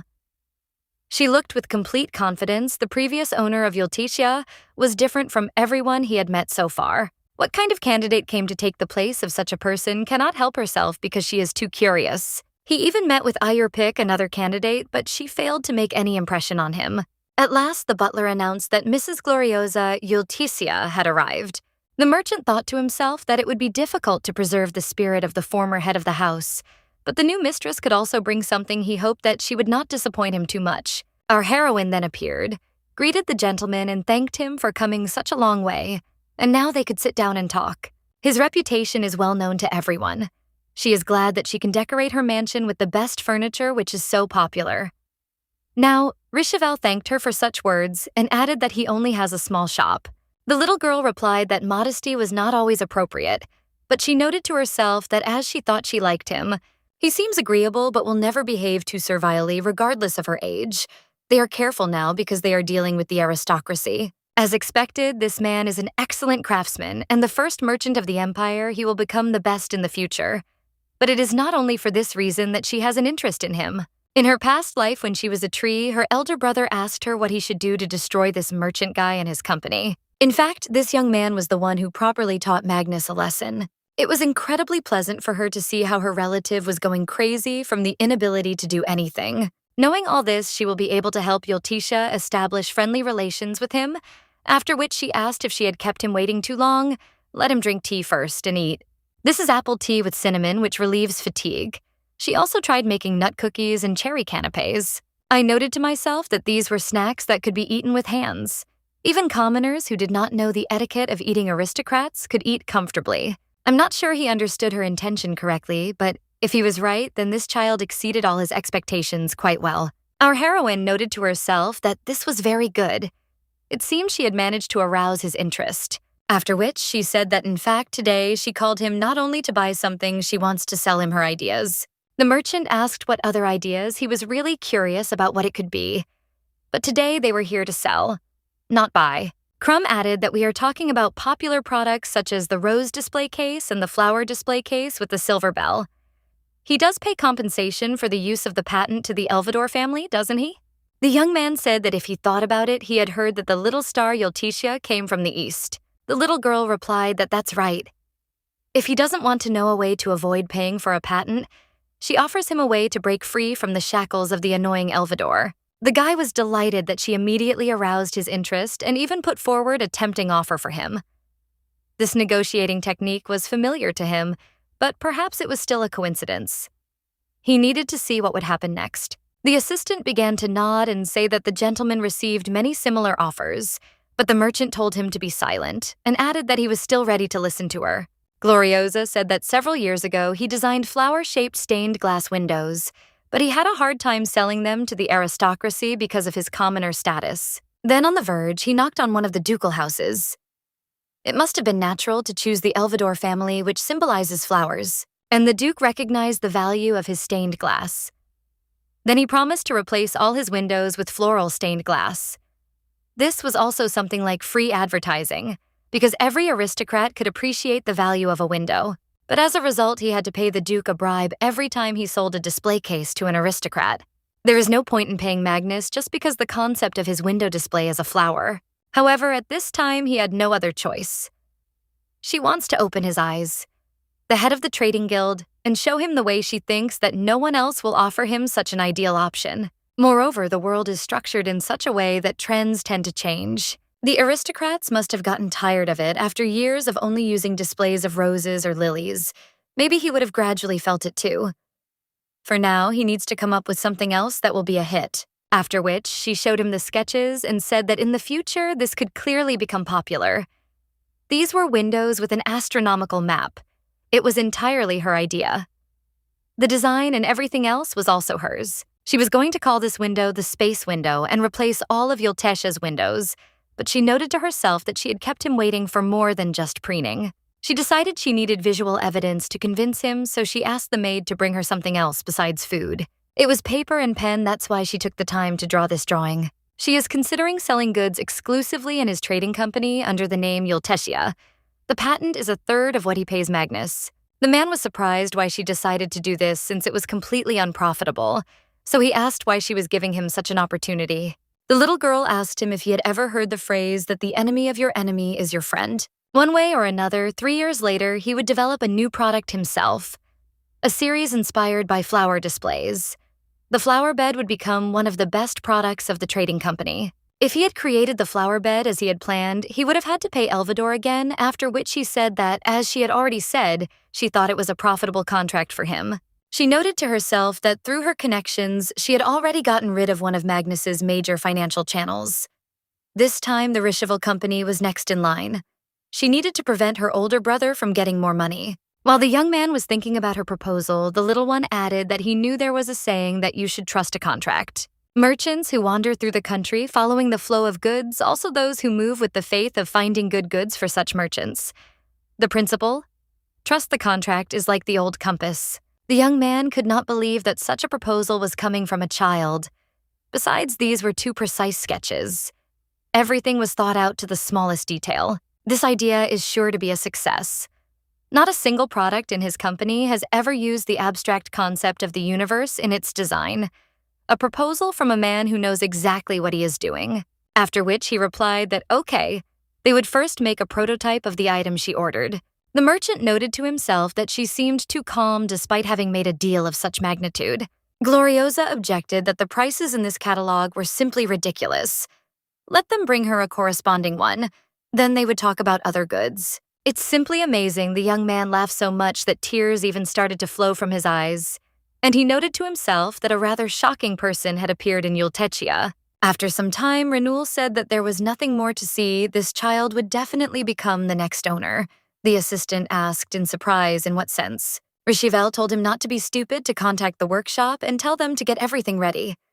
They need to take advantage of this opportunity to get people lining up for them. He thought to himself that this girl would definitely follow in her footsteps, and he too was going to direct his future along this path.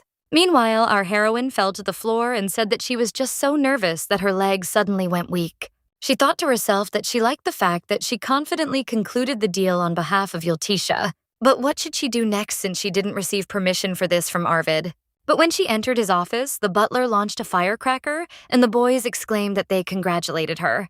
When asked what they were congratulating her on, the guy replied that he had heard that she had successfully concluded a contract with the trading guild, and on favorable terms at that. He was originally going to be present at the meeting as well, but apparently there was no need for that. She handled it very well. Another maid appeared next, bringing a cake and congratulating her on her first contract. So she prepared her favorite dessert in her honor. Then Lem entered the room, who also congratulated her and said that he heard that she made a deal with the trading guild now. Thanks to her, a window would appear in his room. The little girl didn't understand what the meaning was, had Arvid never installed a window in his father's room, and besides, he seemed somehow dissatisfied. After which she said that she really should apologize. In addition to buying furniture, she signed a contract with the Merchant Guild without even asking permission. She didn't have enough time to say this in advance, but it's true that she acted on her own, so if they get angry, she'll understand. But suddenly the guy said that he heard this story from the servants. He was really interested in knowing about stained glass windows. So could she show him the design when she had the chance? Gloriosa asked if this meant that everything was okay. Since she had acted presumptuously, the young man replied that he could not be offended or angry at what she was doing. Besides, it was a wonderful idea. The man asked if this was not done for the development of Yulteshi.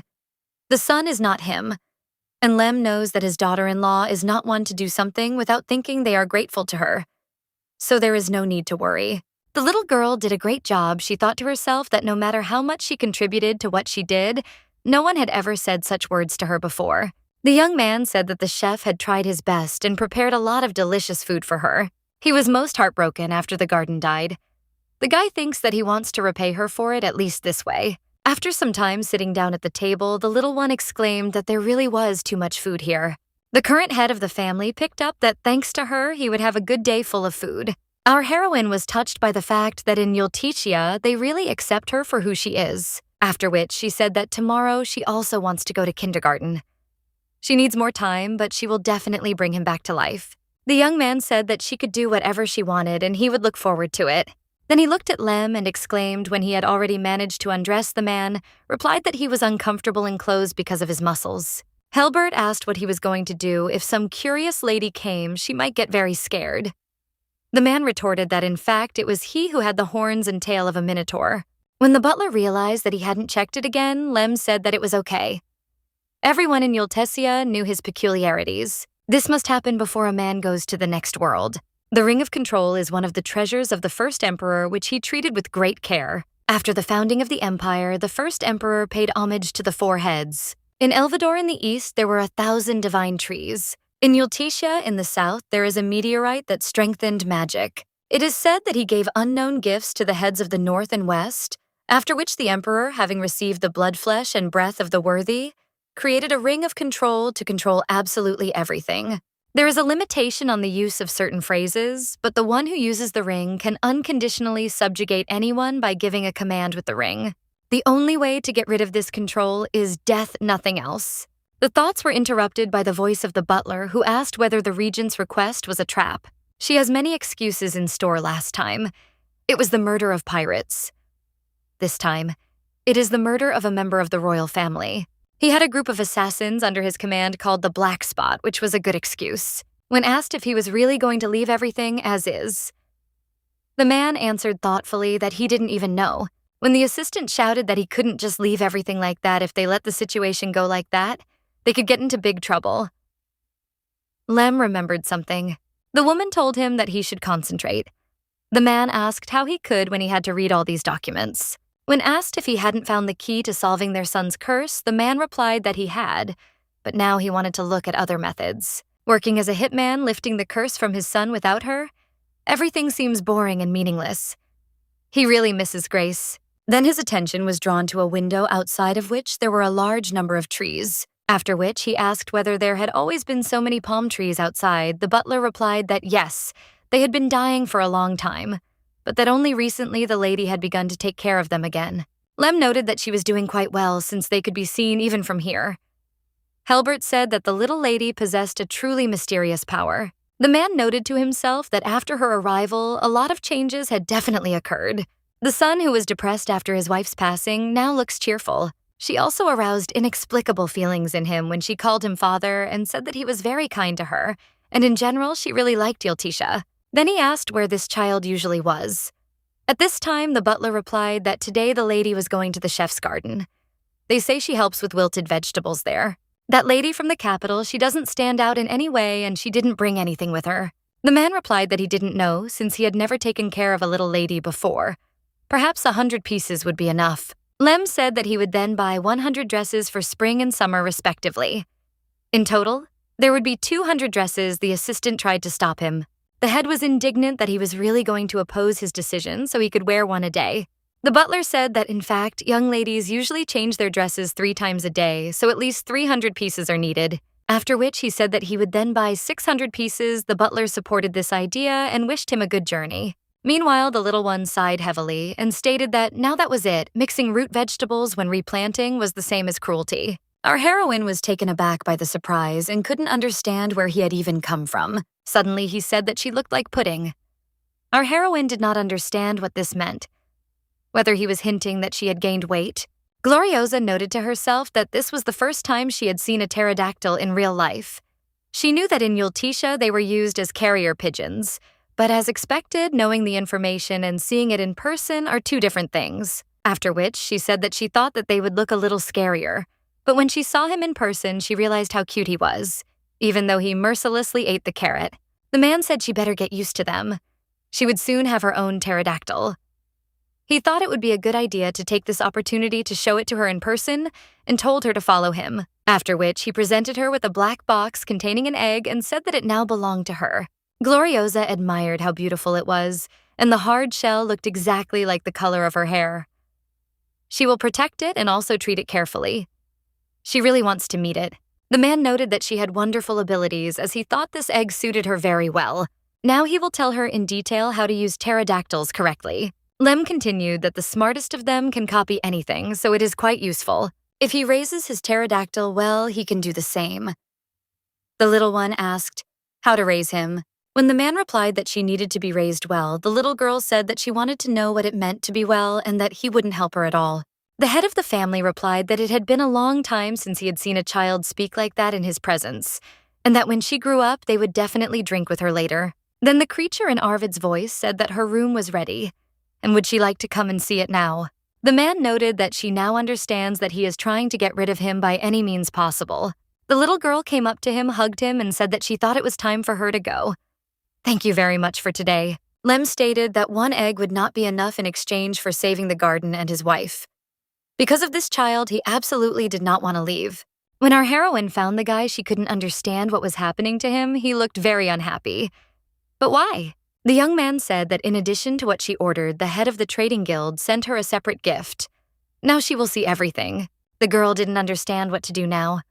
He must be jealous of the time she spent with his father.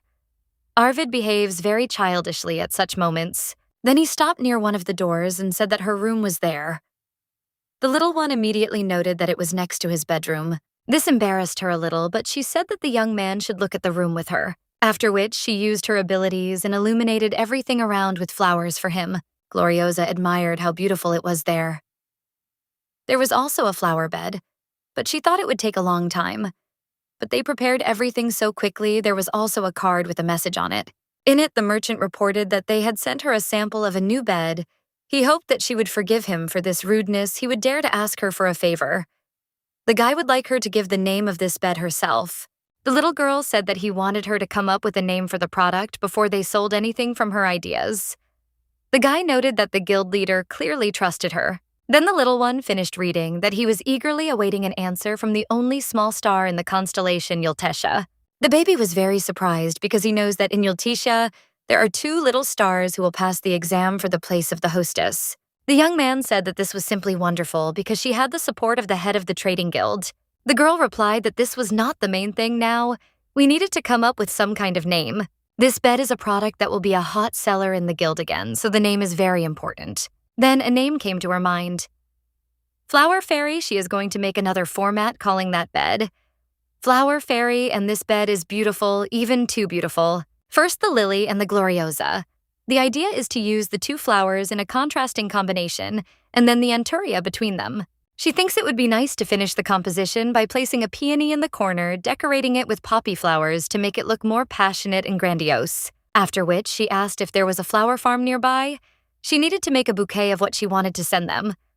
The guy said that she could just give the list to the butler. Also, the name for the new type of bed is already ready. It will be called The Splendor of Flowers. The young man wondered how she could smile so radiantly in front of him he exchanged magic for a curse. This curse is very strong so that no one can be kind to him. The girl comes to him naturally, as if without noticing it, adding warmth to this quiet place. Who else can be called a candidate for family members, if not her? Only Gloriosa is the mistress of this family, which the young man wants to serve the only little star of Yultesha. One of them said that, come to think of it, she heard that the lady was leaving for the south soon, so why was she heading there? The woman reported that her daughter had been chosen as a candidate for the role of the mistress of Yultesha. She was embarrassed to say this, but she was confident that she would succeed since the girl had carefully studied the entire history of the South since childhood. All those present supported her and said that of course the lady would definitely become the hostess. She was the only one worthy of this place. Your pick, the daughter of a marquis and the niece of the current regent. A charming daughter of an important aristocratic family. Her life was as beautiful as her face wherever she went. She was accompanied by a knight. Even when she bought a hat, the owner of the establishment bowed low to her. Thanks to her innate angelic appearance, she was able to easily win the sympathy of many people, but that was not all. But the girl took her hand and said that everything was okay because she hadn't hurt herself on purpose. Suddenly, one of those present said that there were rumors that Lord Yultesha was already married. As they know her husband is at the royal palace, he overheard a conversation between the Minister of the Interior and the Chancellor. Ayur noted to herself that if high-ranking officials were talking about this, then it meant that the rumors were not false. So what should she do now? The young man who is to become her husband cannot be so dissolute since she has behaved chastely until now. Suddenly, the woman stood up and said that today's tea party was over. She had a nice time. After a while, the little girl was crying on her lap and saying that it seemed like she had lost. The baby exclaimed that on top of everything else, his fiancée is the younger sister of the head of the Elvidor family. What if she is a candidate for the post of head of the family? She earns points in advance. This is cheating. She noted to herself that she would not tolerate her life being a failure because of this, because she was a candidate for the role of head of the family. Why did Lord Yultesha make such a choice? Then it dawned on her that the unfortunate lord had lost his mother and was therefore wandering as she had not yet met Ayur. Therefore, she must go south and meet him. The woman muttered that it was quite possible that tomorrow she would ask the regent about it. After some time, the butler stated that she had ordered flowers from a flower company to make a basket. The girl replied that yes, they had bought a lot, so she would give some to the others too. After which, she asked where the attending physician's room was. The man answered that it was located in Istvan. But why did she suddenly need a doctor? Gloriosa explained that she received a lot of help from him, so she will give him a basket of flowers. After which, she said that she would definitely make the next basket for him so he shouldn't be offended. But suddenly the doors swung open and the man said that it was not for nothing that he heard the sounds of footsteps that were similar to those of a squirrel. After which, the doctor stated that he knew it was her that something had happened, that she was unwell, or something like that. Our heroine said that it was not about that. She came to express her gratitude for all this time. Here is a gift, a basket of flowers and chamomile tea. Nix replied that he couldn't just pass by this. Let her pass by. She would like it as soon as she looked at it. Then the man explained that this was his secret box of sweets. If you put them in your mouth and wash them down with tea, it would be very sweet. This is a long-standing Southern tradition, salt-flavored candies without much of a smell. And they also add nabat made from fruit juice and honey, and are very tasty with tea. When the little girl did everything as he said, she was a little surprised, although sweet, but a little bitter. The man reported that nabat is also eaten in this way. After immersing it in water, it is stirred and eaten. Sweet nabat can be added to aromatic tea and drunk. Gloriosa couldn't stop being amazed that tea with candies would be so delicious. It would be great if more people knew about it. This is a specific food culture of the region. The cultures of the East and South are very different. If different people get to know each other, it will be fun. The doctor wondered why she was so smart at such a young age, but the girl thought to herself that if she had the chance, she should try to create a suitable candy with a distinct aroma for every tea. When our heroine replied that she had met him, Nix came to the conclusion that this jealous man was clearly very offended. It was worth watching, so he would go tease him a little later, after which he added that he wanted to tell her something interesting. Many special creatures live in Yultisha. Their discovery will be another joy of this place. The little girl exclaimed that it was very interesting, could he tell her more about it? But the doctor objected that then it would not be fun. After some time, the little girl complained to her fiancé that it was mean of the doctor not to continue telling her everything since she was interested. Then she asked if he could give her a little hint. The guy replied that he didn't know. In his opinion, it would be more fun if she found them herself. Gloriosa decided to change the subject and asked why he didn't ask her about anything she had promised to tell him about the sacred object of every family. Wasn't this information important to him? Unexpectedly, the young man replied that he was curious about something else. On the day they first met, how did she know that he would appear there and wait for him? And also, how did she know that he was interested in sacred objects? The little girl noted to herself that there was nothing to worry about because she had expected this question from him. Therefore, she replied that the story of the Yultisia family being cursed by the first emperor had long been known. She thought that Arvid wanted to find the tree and find a clue to dispel the curse. She assumed that since he had no information, then when he heard the word tree, the forest would come to his mind, so he would go there. Since her goal then was to meet him and escape from Elvidor, that was precisely the reason she went there. She noted to herself that she wouldn't tell him that she had returned to the past. If the past as she knew it changed, then everyone would be in danger. After thinking for a moment, the young man muttered that this was a hypothesis that had some basis. The girl added that he was probably interested in knowing the source of this information, but she asked him not to ask her. The young man replied that, well, whatever the reason, he respected her wish since they had already spoken about it. Then could he ask about the sacred object of each family? The baby exclaimed that, of course, to begin with, Elvidor's sacred object is a tree. Not in the forest on the holy land of the family. Protective magic is installed in several layers. Only her family can step on this holy land. The guy asked what would happen if someone not from her dynasty went there. Gloriosa replied that that person would receive a curse. Arvid muttered that this meant he couldn't go there. But the girl objected that there was a way. It is necessary to take the blood of one of the Elvidor and enter that place.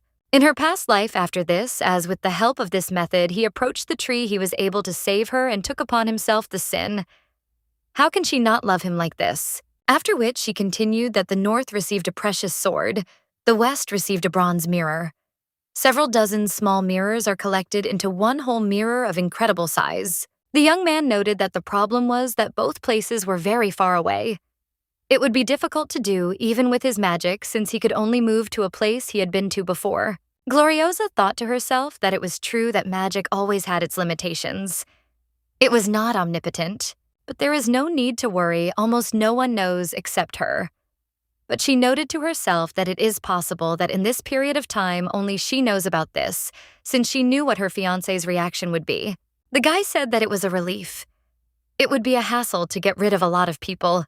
Our heroine added that Magnus knows not in detail, but to some extent. She noted to herself that this was not a lie, because soon he would find out all of this through the reagent. She was the one who started this story, hiding the truth about her past life in order to do justice to the thirst for revenge. After which, she said that taking advantage of the moment, she wants to honestly confess her goal. The girl plans to pay off those who tormented her. When asked if it was Magnus, our heroine answered that no, it was the entire Elvidor family. She thought to herself that Magnus would become a threat to Yultisha in the future, so it would be right if, having become the head of the family, she combined personal revenge and dealt him a blow. She didn't know if she would like Arvid after that. But suddenly the young man smiled and asked her to make her face simpler, and said that such a frightening expression did not suit her. The guy will follow her no matter what goal she chooses, so he doesn't have to worry. The little girl was at a loss at first, but then thanked him wholeheartedly and said that she was curious about something else too. Arvid replied that she could ask about anything. Our heroine added that this is about becoming the head of the family, how the test was carried out before under the previous head of the family. The young man replied that 3 tests had been arranged for his mother and her rival Catherine MacDowell. The most difficult of them was the last one to save a starving village with 3 fish and 5 loaves of bread. The little one exclaimed, meaning, how can one save the starving people with such a quantity of food? The guy replied that Catherine used illusion magic while people were getting food from other places. She paralyzed their minds and made them lose their hunger. Gloriosa muttered that this was a deception. If you hide something like this, then people still won't be full.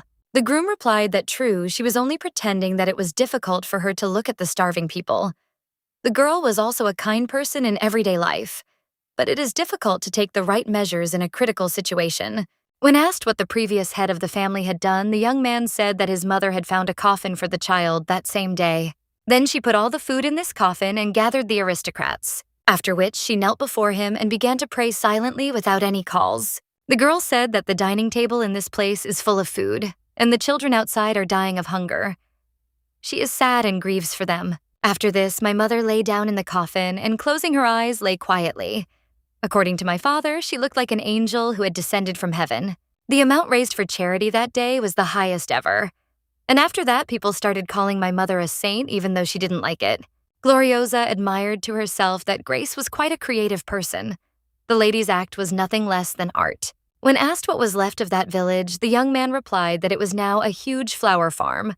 With the money left over from buying food, his mother built a greenhouse there. The patron spirit's request for salvation included the future of this village.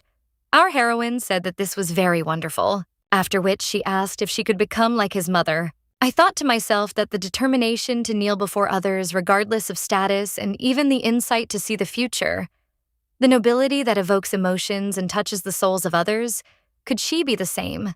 Unexpectedly, the young man supported her and said that she would become a wonderful head of the family in the way that suits her. The little one thanked him and said that she hoped that her rival was also a wonderful person, so that this would be a pleasant experience. And she noted to herself that the feeling when he touched her hand that day remained for a long time. Meanwhile, Ayer happily showed some toy and said that she received it as a gift, whether there is such a thing in the south. Leold von Galaxios, the young emperor, said that he did not know because many merchants lived in the south. The girl replied that even if not everything was fine, she could invite them if she called. Everyone would come running from the capital. The young man looked out the window and thought that they were finally going to that very place, Yultisha, the source of his sin. Their thoughts were interrupted by the voice of a subordinate who looked into their carriage and said that they were ready to leave. The young man noted to himself that Sir Sean was one of the few swordmasters in the empire. If he were a genius, the regent would have kept him with her, but who would have known that he would be given to Ayer? However, it was not only that the woman gave him a ring and said that if the girl wanted anything, she would fulfill her wish using this ring. It can do anything, and it knows better than anyone that with this ring, everything is possible. Who knows what Her Majesty the Regent is thinking? In any case, it doesn't matter. He wants only one thing, and that is grace. Finally, the young man will be able to sit on Yultetia, which the girl loved so much. A little later, our heroine watched from the window as the servants fussed and talked about the need to decorate everything and also tidy up the inside of the rooms. She thought about how everyone was working so hard looking inspired because of the upcoming welcoming ceremony for the candidates for the post of head of the house. Richevel suddenly appeared and said that it was really impressive you couldn't even tell that this was the mansion he saw last time. The girl noted that it had become a little more beautiful. The young man replied that yes, he had not thought that a garden in this place could bloom so much. Why did the maid bring him tea and the little girl tell him to try the sweets that she had prepared personally? Gloriosa explained that these candies have flowers added to them, and in the form of a stick, they can be stirred into tea. It will melt slowly, and when you drink it all, flowers will remain at the bottom of the mug. The merchant noted that it was very poetic and inventive. Flowers would bloom in the tea drunk. Taking a sip, the young man exclaimed that it was much more wonderful than he had imagined. The bitter tea and sweet fruit juice went well together. The girl said that in that case, let her try again and ordered the maid to bring more, please. These were the desserts she explored and changed during this time. Violet-flavored candies, lily-shaped marshmallows, rose-shaped caramels, and chocolates containing fruit juice. The man stated that at this rate it would be possible to open a business, and our heroine replied that she had already thought about it. She noted to herself that in order to stop her older brother's atrocities and snatch his charity business from him, there is something she must do first and foremost. And that is capital. After which, she said that by putting these desserts into large-scale production, she would open a flower-themed candy store and sell them cheaply so that everyone could buy flower candies. However, she will make an expensive gift set of chocolates in the shape of a rose, and in each chocolate, she will use a different fruit juice. The young man exclaimed that he understood perfectly what she was talking about. Then we could move on to discussing the agreement. She showed it to him because she wants to use the guild's distribution network, right? The little girl replied that it was true, but not only for that reason. She is going to build a workshop in the poorest village under Yultisha's control and create jobs. He can take half the share and take up this business. Therefore, he wants to ask whether he will take up this enterprise with her with equal shares as a colleague. The young man noted that she was always worthy of praise. Our heroine did not argue and added that this was her advantage, and also let the guy find out about the site for building a school dormitory. She is going to teach orphans and children who are bullied. She will make it so that they can work anywhere after graduating from school. The merchant asked why she decided to do this, whether it was out of aristocratic sympathy. Gloriosa replied that not at all, she is not free enough to sympathize with others. Her goal is revenge. She noted to herself that by extending a helping hand to them, she would select the geniuses she needed for revenge and make them her puppets. Let the elder brother watch. This is her way of managing power. She will not treat them like slaves, but will personally raise them. No matter what happens, the girl will become their protection so that they will always be on her side. After which, she added that, for starters, that's all you need to know. She won't behave like the fake aristocrat he despises so much. Richevel replied that he did not know what she had planned, but he trusted his fate to the little star, and therefore he would follow her order. The little girl thanked him and noted to herself that she had most likely already acquired a reliable ally. Meanwhile, Arvid was thinking that the time would soon come to end the meeting between Gloriosa and Richevel. Hearing the doors begin to open, the guy decided it was the maid and asked for some water. But it turned out to be our heroine who asked what had happened. Seeing a pile of documents on his desk, the little one asked if maybe she should grow flowers every day. But Arvid said that everything was fine. It was dangerous to get used to the fact that the eyes began to see. It is enough to cover it once a week, at most 3 times a week as it is now. But he noted to himself that he does not want Ryozi to discover this blood from coughing. What should he do? Therefore, I decided that I needed to distract her somehow, after which I stated that she was not properly acquainted with Vera. It turned out that this was the name of his little snow-white pterodactyl. The guy quickly began to put on his gloves and thought about what he was doing now. There was no one on this earth who didn't know about his curse, but he didn't want to show it to her. The baby noted that he is very big. Nino seems to be smaller in size. Arvid said that Nino is a crow. Vera is the size of a swan, so the difference will be big. That's the name she'll give her soon-to-hatch pterosaur. She read in a book that if she calls the egg by name and plays songs to it, it will be beneficial. So she does this every day. The young man noted that this was simply amazing. He was absolutely sure that her pterodactyl would be very cute no matter what size. Then the young man stood up from the table and said that he had heard that the head of the trading guild had given her a gift. The girl replied that yes. He said that he would send a hat and shoes tomorrow. It seems that he wants to give them before the other candidate arrives. He said that he will present a small gift to the star on her path to becoming the universe. Arvid took the box in his hands and said that if he hadn't prepared it earlier, he would have been jealous. It was for the candidate's welcoming ceremony, and he wanted to give it to her first. When our heroine opened the box, she saw a beautiful necklace and admired it, but it looked like a treasure. Could she even accept it? The young man noted to himself that this necklace was years old, of course. This treasure silence in the density. The first king of the now-vanished kingdom made it and gave it to his only queen. He did not think of anyone but Gloriosa as his wife. This will also be a clear sign of his intention for Ayor Pick. Our heroine had mixed feelings, so she muttered that this was really too precious a gift for her. Arvid said that if it was a burden, then he should consider it an expression of gratitude, since thanks to her, Yulticia had established a strong connection with the trade guild. And also, on the day when they cannot see each other, let her think about him looking at this necklace. Sometime later, the maids were at an intervention as they did not know what to do with this necklace. We need to think about this together, how to tell the lady about this. There is a certain trend in the fashion industry. A beautiful necklace is complemented by a matching hat, then a matching dress, mesh, gloves, a summer scarf, and so on. In addition, a variety of accessories are needed. But their mistress's wardrobe was at an end, only those things that she had already worn remained in it. And besides this, necklace was very unusual. The little one has nothing else to wear. These things were bought by the butler, who showed attention, but he never cared about the lady, so he does not know how quickly girls her age grow up. Therefore, it is necessary to go to Arvid if everything is left as is. Then the lady will be strongly compared with her rival. Upon seeing the girls, one of them shouted at them to come down quickly and do something about it, as there was complete chaos outside. After a while, the little girl asked if these were all the gifts sent by Mr. Lem. The maid replied that they said they were sent along with the letter. The letter said that the man had heard that the day was near when another candidate would arrive. He's too lazy to choose, so they'll send him everything they have in the clothing store, let him make Arvid wear what she likes. Suddenly, a knight appeared, shouting that another disaster had happened, and several more carriages with things arrived. A huge column of carriages will soon emerge outside the mansion. The guy noted that each carriage had a flag of the Merchant Guild hanging on it. It looked like these were gifts for her. After all, Gloriosa thought to herself that Richevel had said that he would only send a few pairs of shoes and dresses. Then the young man added that the Trade Guild also said that they sent a journalist and illustrator from Blueblad Times. They want an interview with her. Can they be allowed through? This is a monthly magazine that is widely known not only in the Empire but also abroad. With this interview, Richevel was going to announce and advertise the news that it had merged with Yulticha. In that case, she just had to take this chance, after which she said that they should all be allowed inside. Also, let them prepare luxurious and elegant snacks for the journalists. I thought to myself that tomorrow, on the cover of this magazine, people will see who is the candidate for the post of the next head of the Yulticha family. A little later, the journalist thought that thanks to her insight, which she had developed as the illegitimate child of ruined aristocrats, she now had a premonition of something special. The maid warned that the mistress was a lady from the Elvidor family, so they should mind their manners. Fenny was completely confident that the article she would write here would be an incredible piece of reporting.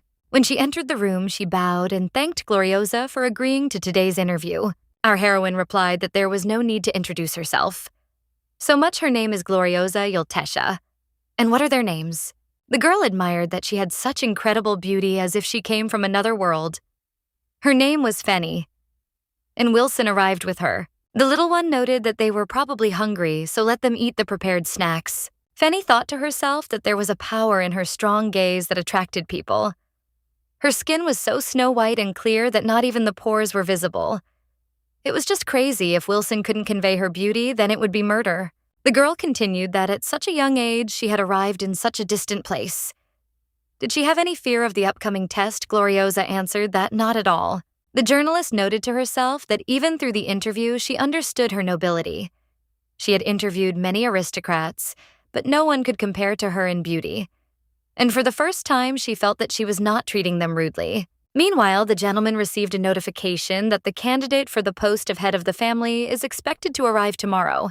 Moreover, along with Lady Eyre-Pick, another person will arrive, namely His Majesty Leold von Galaxios. It is necessary to prepare carefully. The young man immediately began to burst with anger because of this information. How dare he come here at all? Sometime later, Gloriosa said that the second candidate would finally arrive today. This man is called the Golden Deer. Seen in the dream, she only knows that this year he turned years old, and also that his golden hair and eyes full of superiority are dearly loved by all the citizens of the Empire.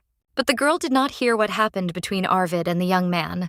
The young man reported that the last trace of his mother, the place she visited before her death, was the Imperial Palace. Of course, the guy doesn't think that the Emperor killed her because he is a weak-willed person, but he is sure that someone from the Imperial family was definitely involved in her death.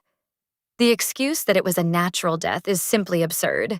Gloriosa asked if she could hear a little more about that very day. The young woman began to tell that it was the day of obedience, the day when one kneels before the master and pays for the use of a divine object. But her mother did not go to the regent that day, but went to the emperor's domain. Why she went to the place that caused her death is unknown to him. But does he know that in that palace, the body of his mother was found lying, as if she had fallen asleep? When asked where the emperor himself was at that time, the young man replied that according to him, he was in class. The imperial family does not give any more answers. The baby said that then it is wonderful news that the emperor is coming here. This is the territory of Yulticha and not the imperial palace. This is their place. They have a great opportunity to corner him and then ask him what exactly happened that very day. The young man smiled and replied that this time, too, she was showing him the right path. And now it's time to meet the guests who they are not at all happy about. When Leold went outside, he noted that the sun's rays in Yulticha were quite scorching. When he saw Mr. Arvid, he said that they had not seen each other for a long time and had almost forgotten his face. He wanted to visit this place so much that the former emperor said he missed it every time he told him about Yultisha. The guy retorted that he would tell his innermost thoughts later since he needed to meet another guest. Next, Ayur Pick appeared from the carriage and Arvid greeted her. Suddenly, at a short distance from the gentleman, a shoe fell and flew off her foot. The girl exclaimed that she had asked the maid to take out new shoes as she wanted to go down in them, but one had fallen. Would he help her? The young man understood perfectly well what she had in mind, so he began to walk in her direction and as if by accident stepped on a shoe. This is all very sweet. But for today, this is enough after all. This is their first meeting. He will let her go. So, let her calm down. The young man noted to himself that he knew that the fact that she was not wearing shoes was a complete lie. Ayur wanted to see him put the shoe on her as a sign that the head of the family bowed before her. However, something else is much more annoying than her impudent actions. The fact that the emperor is overprotective of her. He acted in such a way that the girl would be disgraced in this situation, but due to the intervention of the emperor, the situation was resolved. Although he is called the Empty Emperor, it is quite unusual for an ordinary lady to call him by his name so calmly. Then Leold said that he was dying of hunger. Could he eat something simple before the banquet? The young man replied that yes, he would inform the butler about this, and they would see each other in the evening. He noted to himself that the emperor would definitely become a hindrance to him, and very soon he would meet Gloriosa. I really want to send him to the next world so that he becomes a ghost. But I need to control myself. There is nothing left to do but find another way. And today is only the first day he is so curious to see how terrifying everything will be next. A little later, the vassals of the third generation of the Yulticia family admired that this mansion had become more luxurious than during the time of the previous head of the family. Count Oven, the head of the merchant guild, noted that it seemed like they had spent a lot of money to have to decorate everything inside with so many flowers. Count Dalvini, head of the Artists Association, exclaimed that everything around was superb, this sense of color. The red flowers decorating each column, isn't that art? Count Bricardi only muttered sullenly that everything was really beautiful. The man noted that, by the way, they say that the atmosphere of the two candidates is completely different. One resembles a firebird and has the commanding gaze of an adult. Another one possesses innate charm and insight, and from an early age she single-handedly occupied a high place in secular society. He thought to himself that he was, of course, interested in the one who had come up with a good business product for the head of the Richeville Trading Guild, namely Mrs. Gloriosa, since he was also the head of the guild. Then they heard the ladies' discussions about how the Lord was also an amazing person. It was unknown who would become the head of the family, and he had already married Lady Ayur. Pick was defeated. The artist noted that everyone has such different opinions as Bricardi generally believes. The man replied that in their situation, one could only wish for one thing, that whoever won, no one would surpass the previous chapter. But he wished that the new one would at least not harm her legacy. Suddenly, everyone was asked for a moment of attention as candidates for the role of head of the family entered the hall. From this moment, the banquet was declared open. A few hours ago, our heroine was thinking about how she had seen everything perfectly from the window, namely Arvid's first meeting with the two guests and the actions of the emperor. The little one has already managed to draw her conclusion, and Ayur Pick is not only unkind, but also correspondingly greedy for the position of head of the family. Although the rival said that she was very glad that they met before the banquet began, she is not as simple as she seems at first glance. Our heroine was very surprised that this could really be the same famous villainess who would later become the emperor's beloved. It turns out that before all this, she was Ayur's servant. This is really shocking. Her outfit is much more plain than in the past, and her facial expression is gloomy. So I didn't even recognize her. The maid handed her a small box and said that it was a gift from the head of the Elvador family. The little girl felt as if she was struck by electricity. What had her older brother prepared for her, and most importantly, why? Gloriosa thought she had already overcome it, but her body immediately reacted at the mention of the name Magnus. Then she ran up to her, hugged her, and said that it was okay. No matter how cold a person was, if Ayur came closer and his heart would open, she would change her unkind character. The little one noted to herself that she was behaving as if the problem was in her, as if she was trying to re-educate her. Perhaps that was how she had lived until now, after which she turned around and said that if insult is her moral principle as a beauty, then artists will never stop painting her. The girl was indignant, saying that she knew that Ayur didn't speak the Ganhil language, so that's why she was teasing him. But our heroine replied that of course no. This language is the basis of education, but it's okay if she doesn't speak it. But she noted to herself that she is perceptive, so she will understand if the little one says so. Gloriosa can teach her this language. It is her courtesy, so it will hurt her if she refuses. We need to respond to each other with sympathy. For sympathy. Then it was announced loudly so that everyone would pay attention that candidates for the position of head of the family were entering the hall. Gloriosa noted to herself that there were a lot of guests. She learned the names, surnames, and characteristics of all families who are devoted to Yultesha. Of course, Ayur did the same. Our heroine also remembered their portraits, so she can immediately recognize who is who. She is actually very concerned about the gift sent by her elder brother, but now she must focus on the banquet. The rival did not waste any time, so she began to approach the guests and say that she was very glad to meet people from the south. Our heroine immediately stated that she had decided to act very actively from the very beginning, but her actions would be different. 2 more people have not arrived to the banquet, so it is not the time to start friendly conversations with strangers. Our heroine was very surprised that the young man appeared without a blindfold, and yet he is incredibly handsome. His eyes are too beautiful a color to be called simply red. The young man can see her perfectly well because everything in the banquet hall is furnished with her flowers. It was then announced that the gentleman who possessed the blessing of the majestic deer was entering, namely His Highness the Emperor. He then approached Arvid and said that the banquets in the south were truly wonderful, but similar events in the imperial palace were incredibly boring, and the young man thanked him skeptically. And he added that initially the banquets in this place were no different from the imperial ones until the red star of Yultesha appeared. Our heroine noted to herself that the young man says nice things about her in front of everyone. This will help her get a good rating from people. The boy exclaimed that his charming cousin was bothering him. The girl was indignant that this was too much. The little girl noted to herself that in one moment she took the attention that was intended for her. Her experience of being at the top of high society was felt. On the one hand, it's charming, but on the other hand, it's very reckless. What do other people think? Looking at the expressions on the Count's faces, the little girl noted that she knew it. It seemed that these 3 also did not consider her charming. Ayur greeted the Lord and said that she would introduce herself formally again, then gave her name and asked him to take care of her in the future. When the guy noted that she had arrived just in time, the girl exclaimed that the Lord was still glad to see her. Her brother noted that indeed it seemed that they had become close in a short time. But suddenly the young man turned around and wished them a pleasant evening.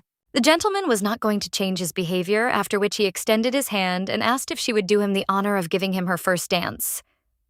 The little one smiled and replied that she would be glad to. The emperor said sarcastically, "What a surprise what to do now." But then he extended his hand to his cousin and asked her to dance with the emperor. The musicians were immediately ordered to start playing their instruments, and all the guests began to dance. Our heroine noted to herself that Ayur had already been attacked twice and he had saved her.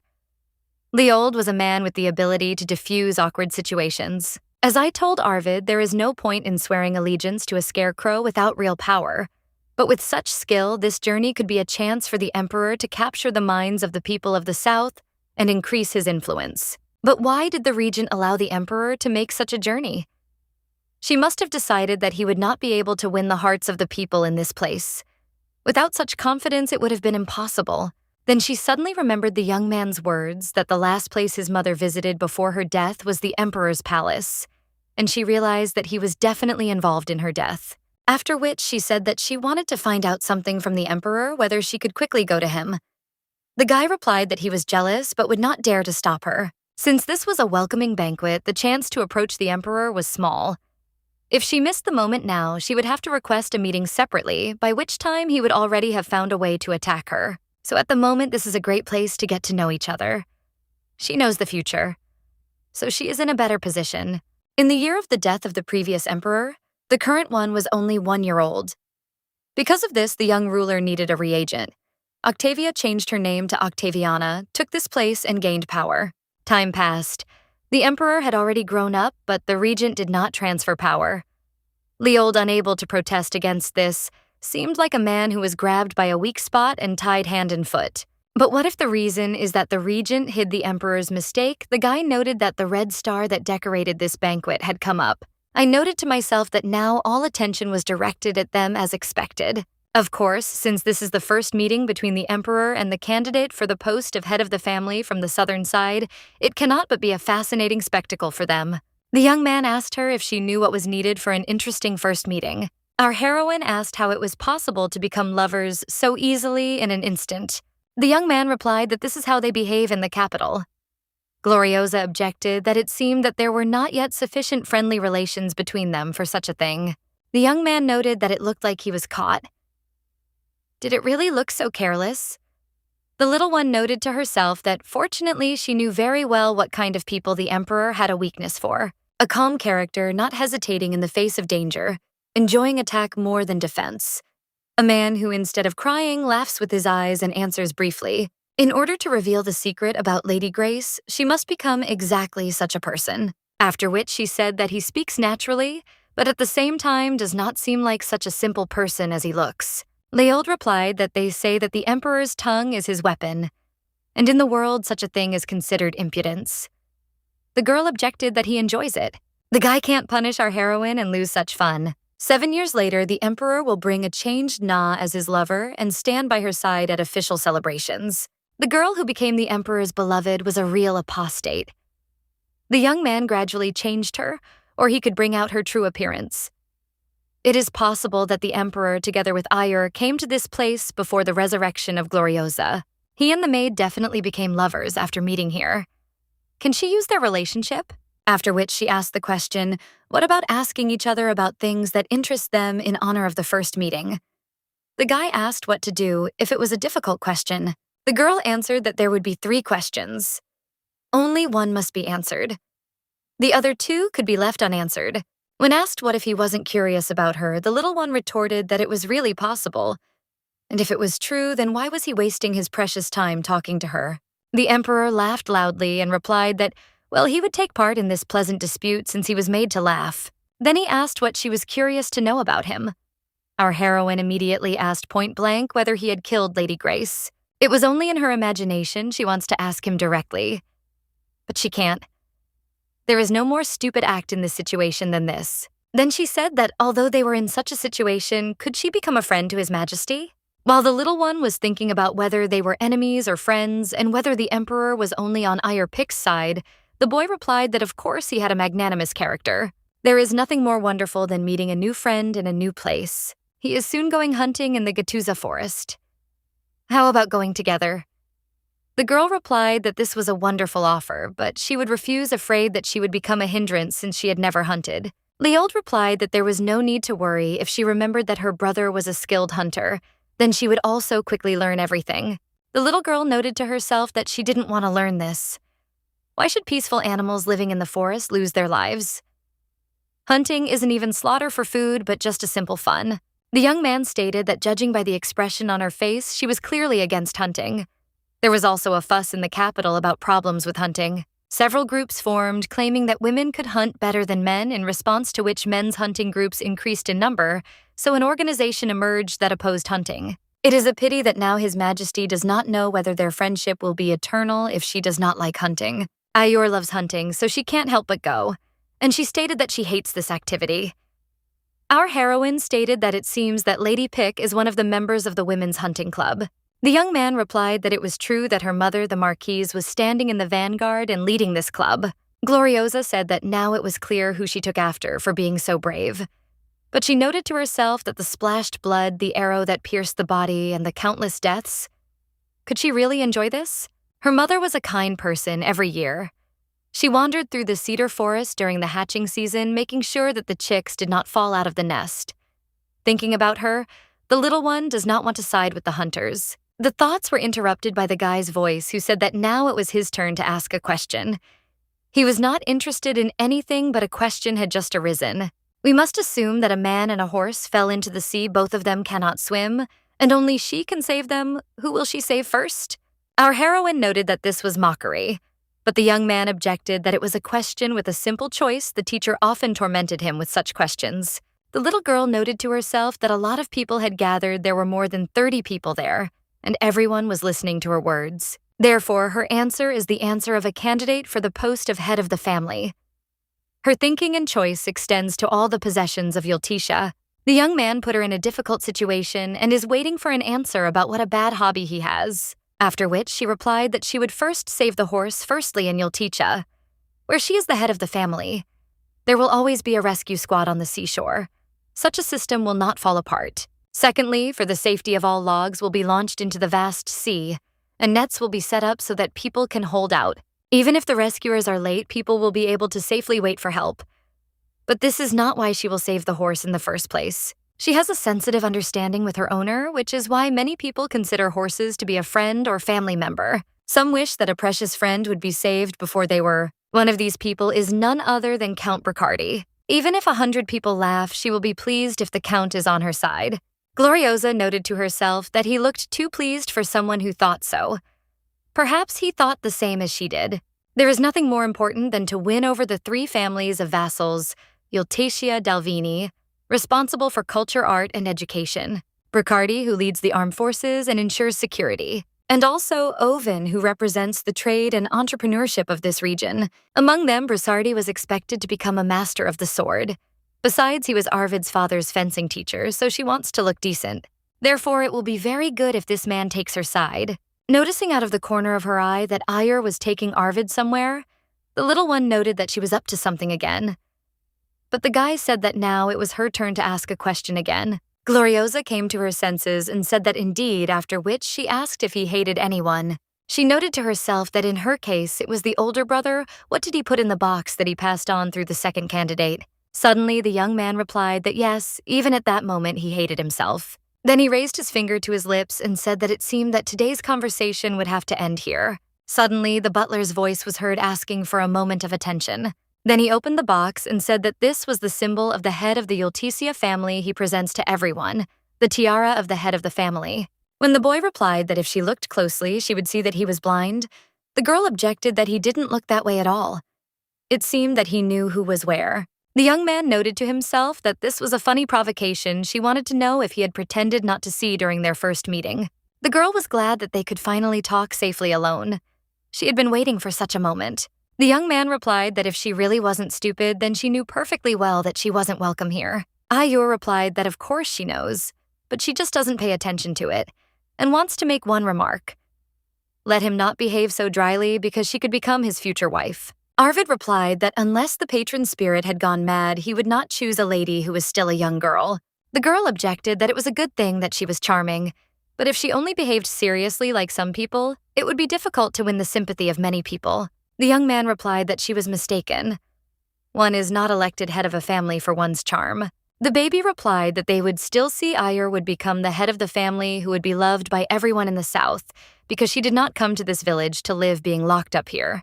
There is a lot that needs to be developed in today's Yulticia, as trams have not even been introduced here. At this rate, won't the South become an even bigger laughingstock? What this place needs now is a powerful lady like her.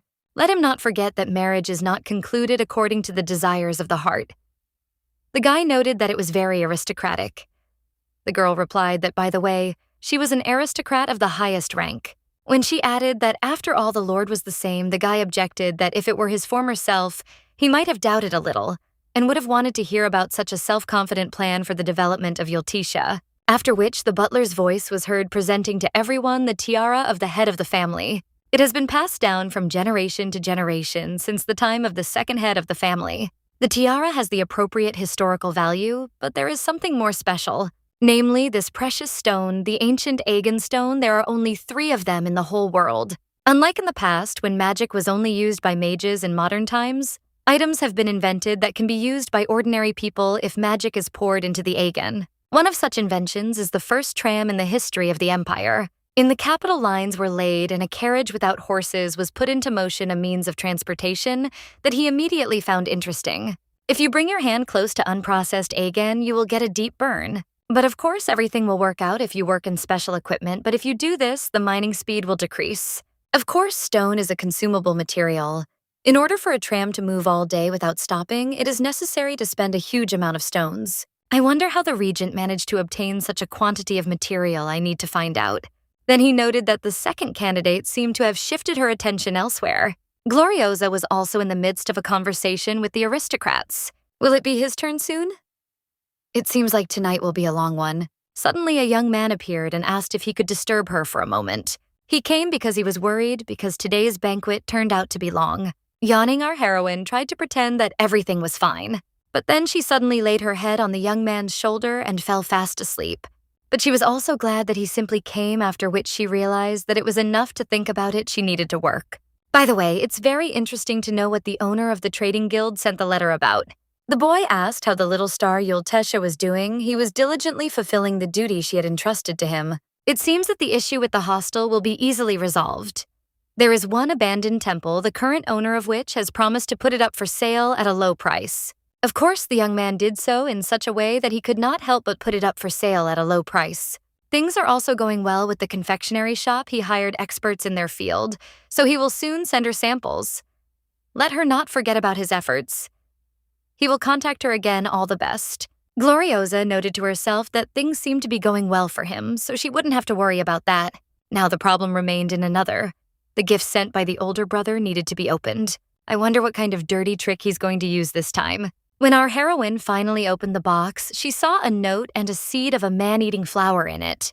Does this man still think that she will tremble with fear at the sight of this plant? Her brother still considers her a worthless child whom he bullied. The note began with the words, Gloriosa, his beloved younger sister. Her brother will do anything for her. There is no need to worry about anything. And let him try to become the head of the Yultesia family. Of course, he is not going to demand anything because she becomes the head of the family. The young man was always proud of her. Our heroine found this too suspicious. Magnus could not write something like that. The handwriting was very similar to the older brother's, but someone definitely forged this letter. Not knowing what kind of seed it was, they simply left it lying there. Who did this? Magnus is a strict suspicious person, so he did everything himself, from wrapping the gift to handing it over to Ayura. Meanwhile, Lem sat on the roof watching the little girl and thinking that it was still too much to send a letter to his own sister in this way. If he had not had the desire to secretly enter Elvador, there would have been trouble. Well then, what is the best way to teach a lesson to a brother who does not know how to appreciate his younger sister? At such moments, of course, the best thing would be a long and painful punishment. After a short period of time, Magnus was informed that Lem Roshan Yultechia requested a meeting. The man suggested having a drink and talking about the future of the empire. The young man was horrified at what this snake was doing here. When they sat down at the table, the man said that this was not his vaunted ingredient. The drink left much to be desired. Magnus did not understand why this man had come here at all. They said that the regent had sent him to the kingdom of Ganhill.